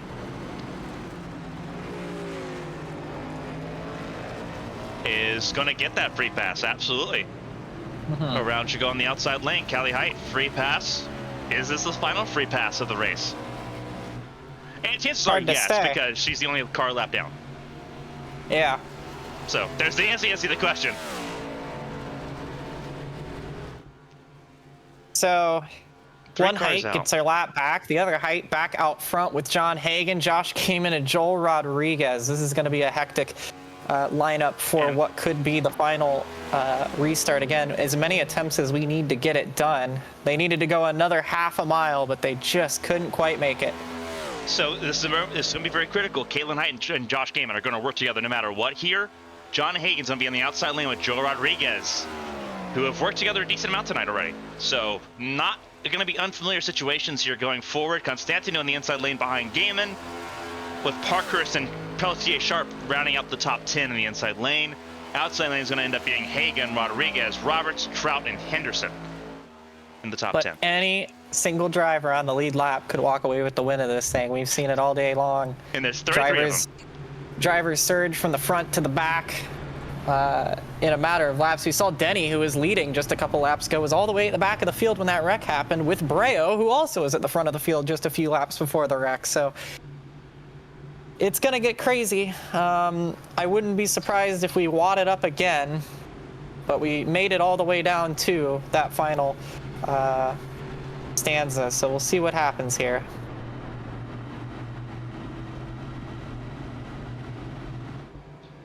Crazy stuff. This has been absolutely wild. Kalen Height, most laps led in this race, 37 laps, with a couple more laps being added to the timer here. Currently It's also worth leading this race as low as 27th, though. So up and down day a little bit as obviously traffic has ebbed and flowed. No, yeah, I think just about everybody's standings are going to look something like that. Highest top 5, lowest bottom 20, top 30. I mean, everybody's been to the front, to the back. It's the nature of these kinds of races. You see Hagan was lowest as 30th, Rodriguez lowest to 34th. I mean, drivers will run just about every position tonight, and there's Gaiman. He's yet to lead a lap today. Only lap that matters is the last one. We've seen that before. Absolutely. Your teammate's your teammate until you're coming into the tri-oval, and then it's all bets are off. So Constantinu, similar story. No laps led despite being on the front row at the start of this race. Ben Roberts started this race. Yeah, he's one of the rare cases here. We have not talked about him at all. He's played it safe at the back all day long, got caught up in a wreck anyway, but now he's up there. Parker's with a lap led there, got some points out of that. DJ Trout got 7 laps led, was as low as dead last. Spent a lot of time in that position too. Daltier Sharp, as low as 29th, has not led a lap, as high as 2nd. Started 20th, so overall a good result right now so far if she can hold on to it. But as we know, overtime, anything can happen. Blake Henderson in the top 10 led 2 laps, started dead last, did not get to qualify.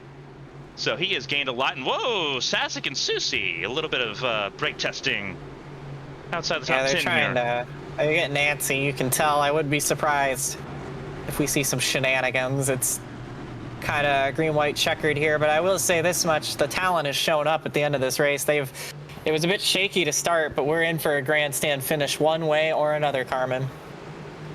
You got Hagan and Height on the front row. Coming to the first attempt at an overtime finish here in Talladega. Do we need more than one? We're going to find out. Pace car is in as they approach the restart zone.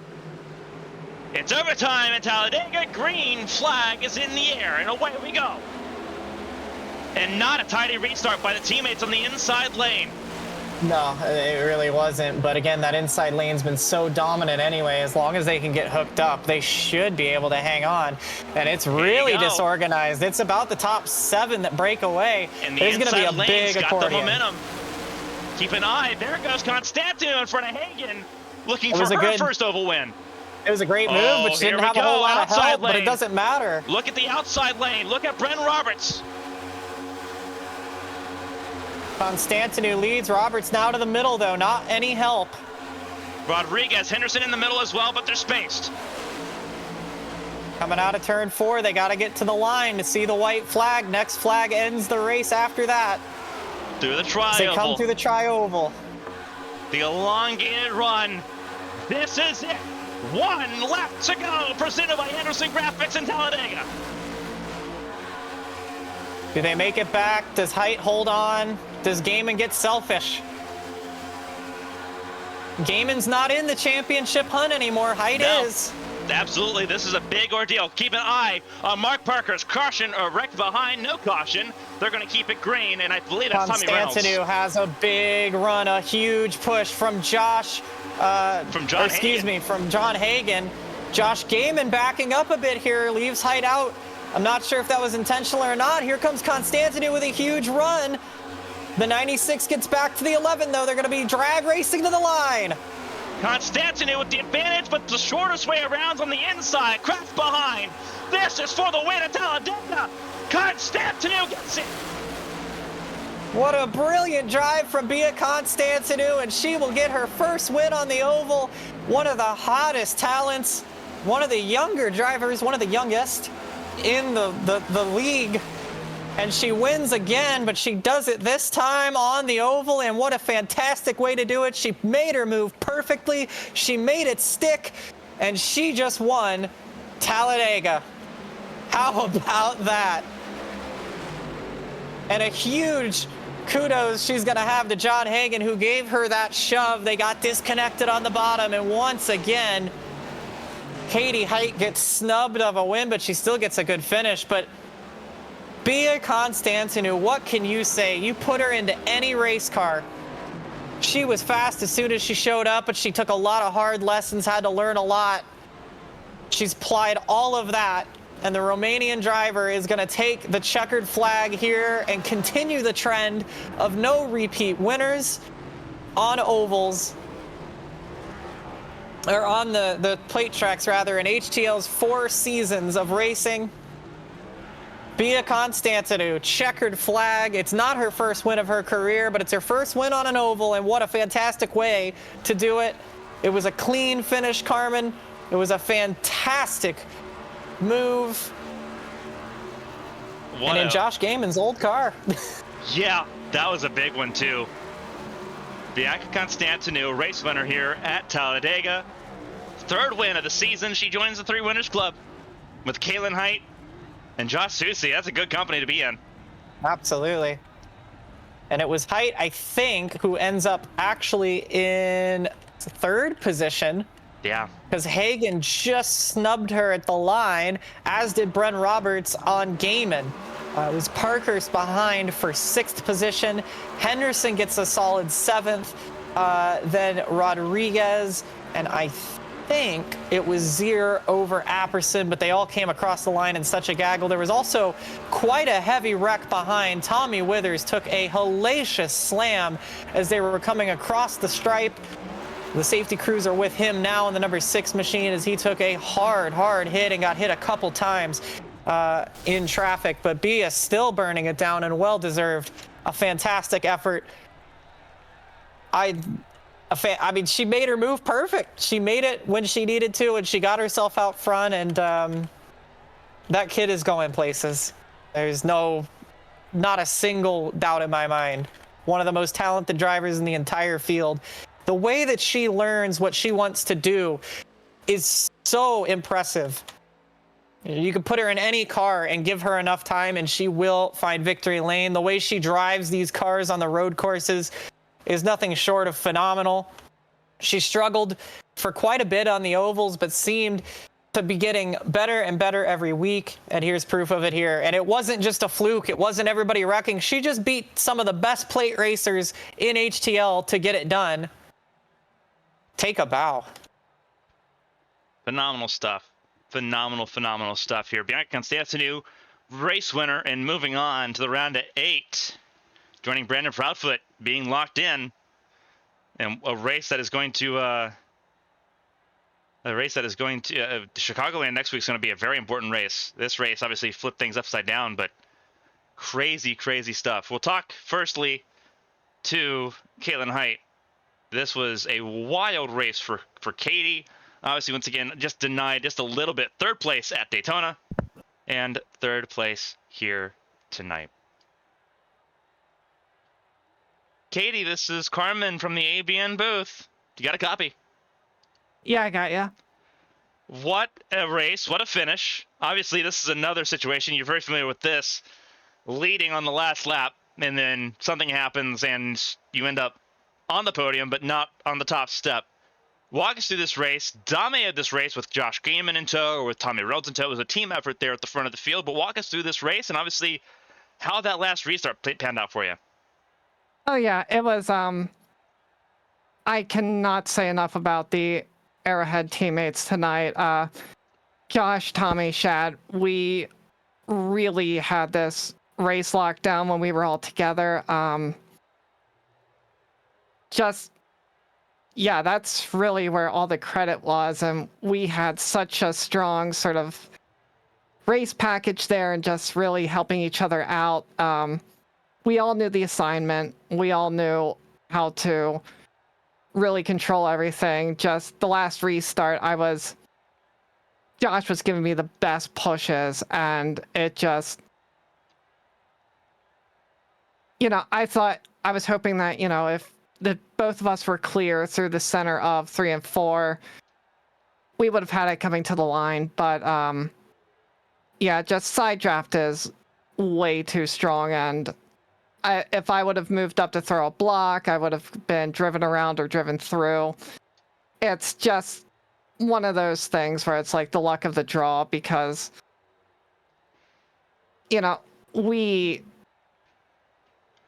I feel like dominated this race, and just anyone can luck into it then at the end. Just right place, right time. It kind of sucks, but I maximized the points haul that I needed tonight. Obviously, that's the biggest focus. You missed Darlington, but you got both stage wins on top of a podium finish tonight. You were only 17 points out of the top 8, which is where you need to be. With Chicagoland, a race right there in your wheelhouse coming up next week. How different does this result sort of put you at ease going into Chicagoland? Now it's going to be back to a little bit more business as normal for the remainder of the season. What does that do for you, just as far as taking a little bit more pressure off your shoulders going into Chicagoland, knowing that you were firmly in this fight? Oh yeah, it's just a really big sort of relief. It's, I still have to go out there and perform and make sure I'm not killed on like lap 1 or whatever, but still, it's just, it's not like I'm going in there with the pressure of I have to win or else. Yeah, you did a phenomenal job here tonight. You entered this race only 17 points below the cut line, and looking at the points here, you were, sitting here 12th place. You finished well ahead of Bobby Blowers. Blowers did not have a good race, 25th for him.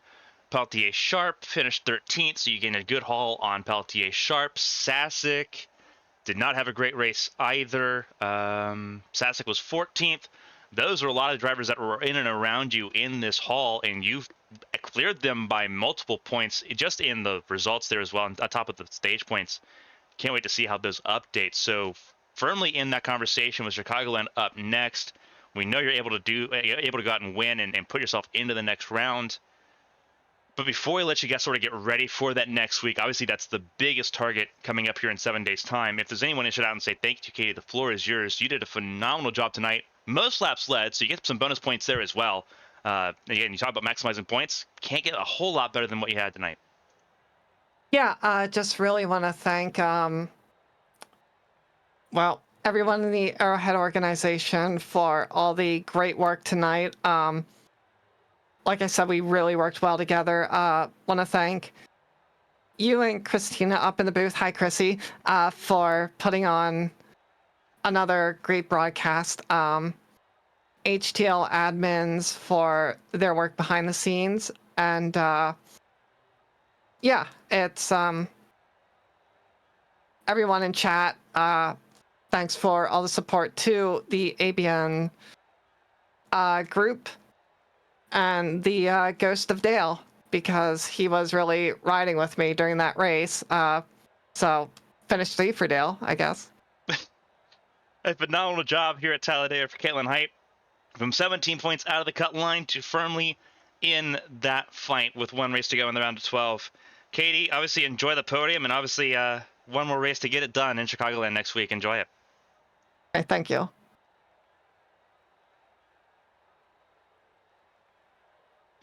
That is Caitlin Height, 3rd place finisher here tonight. We have a couple more interviews we're going to kind of get a hold of here. Give me 1 second here to pull up John Hagan, 2nd place finisher here tonight.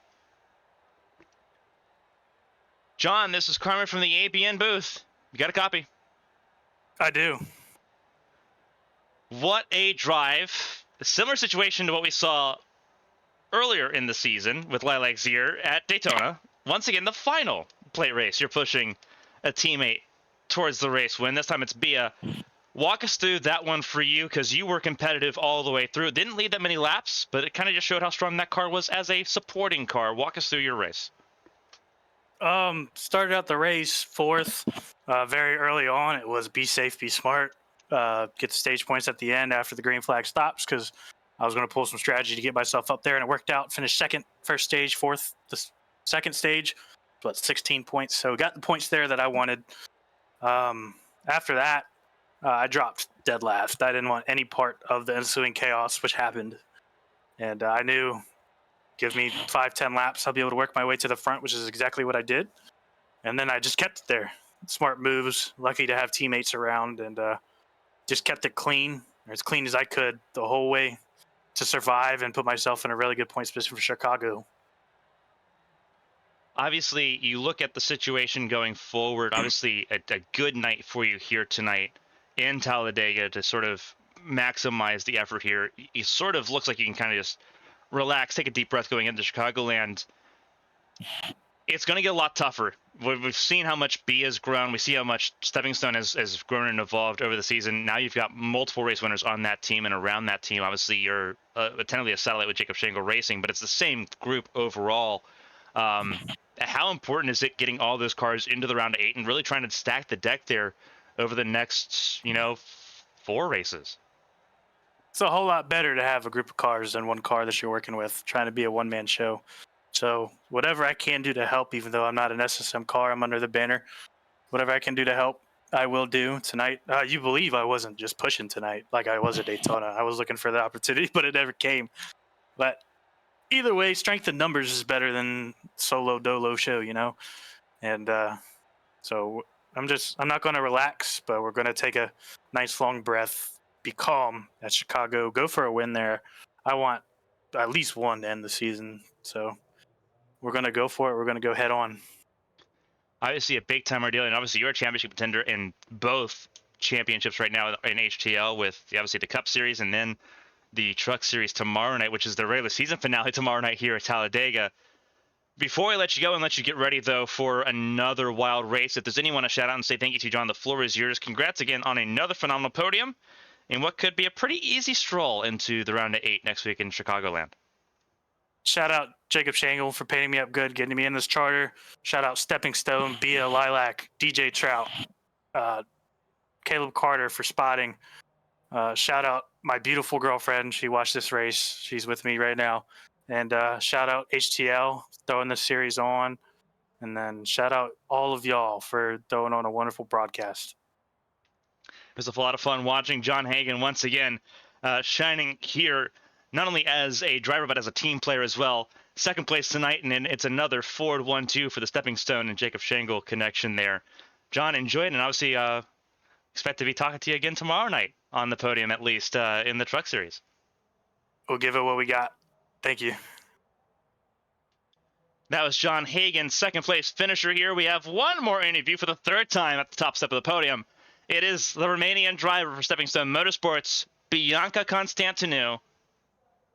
What a resume she's putting together in not only ABN competition, but HTL competition as well. Straight to the top for Bianca Constantinou here at Talladega.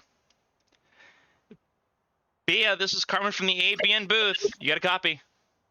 Hi, yeah, I got you. What a wild drive. We wondered when this type of moment would show up. A race went on an oval, and it doesn't get much more of a pressure cooking situation than this here at Talladega. Walk us through, obviously, your emotions. You're a 3-time race winner now, very rare company in HTL competition, and now in the round of 8. Yeah, it's honestly just a big relief because after Darlington, I really beat myself up for pretty much just choking the race. But there's your oval win, Carmen. Obviously super speedways for me are just survival races. There's no, you don't go into it thinking, okay, I'm gonna win this race. It's just you go lap by lap and see where the race gets you, essentially. But I'm struggling a bit with words, but oh my god. That last green white checkered, I was a little bit nervous because P5, I was really happy being second in line with John Hagan, and I figured, okay, this is how we're gonna get like a 1-2 or something. Then the caution came out, and I was really pissed because I was behind who was it? I don't know, 91, I think, yeah. and eventually turned out okay because the inside just got a monster run in a turn one. John said, okay, fine, go, come up here, come up in front of me, and we'll work together. And I owe this race win to John Hagen. It was, oh my God. Sorry. And obviously, reason to be excited. Obviously, you've won road course races before. You won at Waukee. You've won at Road America. You've won at Le Mans, and now you add an oval race win here. Very decorated in that regard. But now you look at the races ahead. You can kind of look past Chicagoland now because you're already in the round of 8. There's another road course with your name on it in the round of 8 at Watkins Glen. There's a legitimate path for you to be in the championship 4 as a rookie in the HTL Cup Series. How encouraging is that for you, stepping into this discipline pretty much brand new and in the deep end at that much, having to go from sharing rides and hopping from team to team to now you are a favorite to make the championship 4, and it's not by a margin. It's a significant amount. The confidence behind the team, behind Stepping Stone, behind you now going into the playoffs, and the further we go, what does that mean for you going into this, that there's a legitimate chance you could be a championship contender by the time this is over? I mean, as every week you just got to do what you got to do, and ever since we made the chase, the goal was just, okay, survive the round of 12, doesn't matter how, and then win Watkins Glen. And that's still the objective, is to just win that race and then just have a ticket to the championship 4 and see what I can do in Auto Club. It's been, honestly, this whole season was a bit of a dream for me because I went out on a limb. I was considering going to Champ Car. I was considering going to A Squared, and in the end, ended up making this decision, and it's paying off, I think, pretty well. A phenomenal job here for the 61 crew tonight in Victory Lane. Once again, Bianca Constantinou, 3rd race win of the season, and now in the round of 8. Before I let you go and let you get ready for the races coming up ahead, if there's anyone to shout out and say thank you to, the floor is yours. Congrats again. 3rd career win in HTL Cup Series competition, and what a way to make it happen here at Talladega. Thank you. I'll just thank my mom, as always, for letting me do this stuff because it's like 6 a.m. right now. What a fantastic win. Bia, enjoy the race win, and we'll be seeing you next week at Chicagoland. Thank you. Phenomenal stuff. Bianca Constantinou, 3rd race win of the season, adding to her career 4 race wins in Champ Car. She talked about having to make the decision, HTL Cup or Champ Car, choosing this, and it's paid off big time here tonight. The biggest conversion there from open wheel to stock car racing, and what a driver Bianca is here tonight. Let's go over the full results here at Talladega. What a drive all the way through this, and it is no small feat for Bianca Constantinou, a race winner en masse here at Talladega, winning with John Hagen in tow. Again, a phenomenal drive for both the drivers there. Caitlin Height rounding out the top 3 in a phenomenal show of force. Bryn Roberts, Josh Gaiman, top 5. A good result for Bryn Roberts on his return to the series. Josh Gaiman, top 5. A great run for him. Again, teamwork there for Arrowhead Racing. Didn't quite get the win, but good results. And for Caitlin Height, much needed points, winning both stages, getting most laps led en route to that podium there. Mark Parkhurst, Blake Henderson, another top 10. 2 in a row for Blake Henderson, trying to change his fortunes around in 2024. So far, it's working. Whatever Henderson's done to change that vibe around the 25 camp, it's worked. Top 5s in National Series competition and now here in the HTL Cup Series. Great to see you there for Henderson. Joe Rodriguez, rocky start of this race. Really turned around in the second half. Get a top 10 finish there for Ascent Racing in the 91. Lilac Zier, obviously a good points haul for the 50 here tonight. Top 10 for her. Zach Apperson in the top 10 as well, finishing 10th. A really good result there for Apperson as we look throughout this field. A great job all the way through. Looking on our way down, Steven Oberstadt just outside the top 10. Same with Chad Swatsworth, 11th and 12th. For Swatsworth, he had a good cushion going into this race. Is able to maintain that because of all the chase drivers that ended up below him on this leaderboard. All the playoff drivers that struggled will help Swatsworth out there going into Chicagoland, a track that Swatsworth does extremely well at as well. Keep it on the 18 car next week. Paul T.A. Sharp was up front, was mingling. It seemed like there was not a lot of confidence there in that 13 car, but able to survive, able to get through the melee. 13th place for car 13 here tonight. Eli Sasek 14th, Nathan Lehman in 15th, and it's DJ Trout from a lap down, led some laps, now 16th at the finish. A great job for him. Josh Susi in 17th, not a great run for him, given what was possible for the 81 car at the beginning of the playoffs. Got to make sure you keep that skid from beginning. Don't want to have 2 bad races in a row. Chicagoland next week should bode well for the 81 camp. Scott Poznansky was public enemy number 1 for most of this race until Nathan Estep stepped in and took the crown. But Poznansky, a lead lap finish, finished within a second of the race win in 18th place. A great job overall there for Poznansky to recover and fly under the radar at the end of this race. Alfred Denny helping him out there. Ended up in 19th place. William Britton finishing out the top 20 there. Moving on down the order, 21st through 30th. You see Bobby Blowers in 21st, Ryan Moutre in 22nd, then Elias Flores and Callie Height in 23rd and 24th. Not great runs for them. Gary Donaldson and Tommy Withers, terrible crash on the front straightaway. Took them out of top 20 contention and down in 25th and 26th. Kevin Gibney Jr. filling in for Brandon Proudfoot in the 31 car.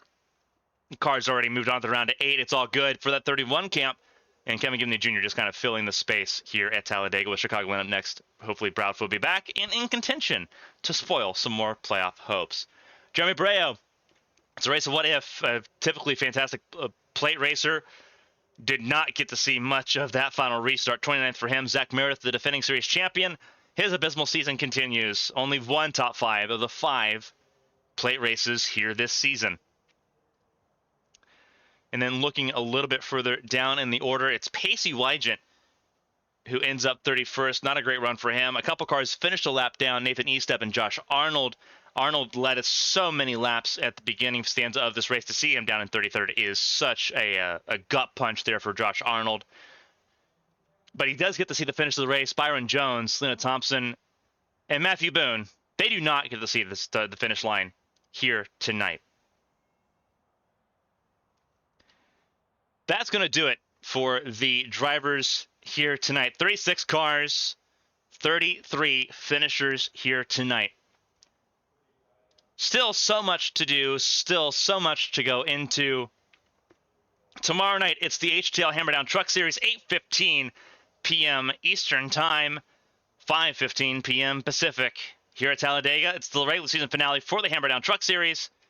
It's going to be a lot of fun there. Wednesday, it's not being broadcasted, but preseason testing for the ABN Champ Car World Series. Wednesday at Chicagoland. Only one way to be a part of that test, and that is to register at abnesports.com. We're off on Thursday. Then we're back on Friday for a race at Chicagoland. It's Chicagoland week from that point on, with the HTL National Series kicking things off on Friday at 9 p.m. We hope you join us for all of those broadcasts, all those events coming up here on ABN Esports 1. On behalf of Mocha Commentator Kristina Ryan, on behalf of ABN Studios, HTL, the HTL Cup Series, obviously Pizza and Wings Podcast, the sponsor of tonight's broadcast. I'm Carmen Sienna. Thank you all so much for spending your Monday evening with us here on ABN. Until next time, stay safe, stay healthy. We'll see you later here at Talladega.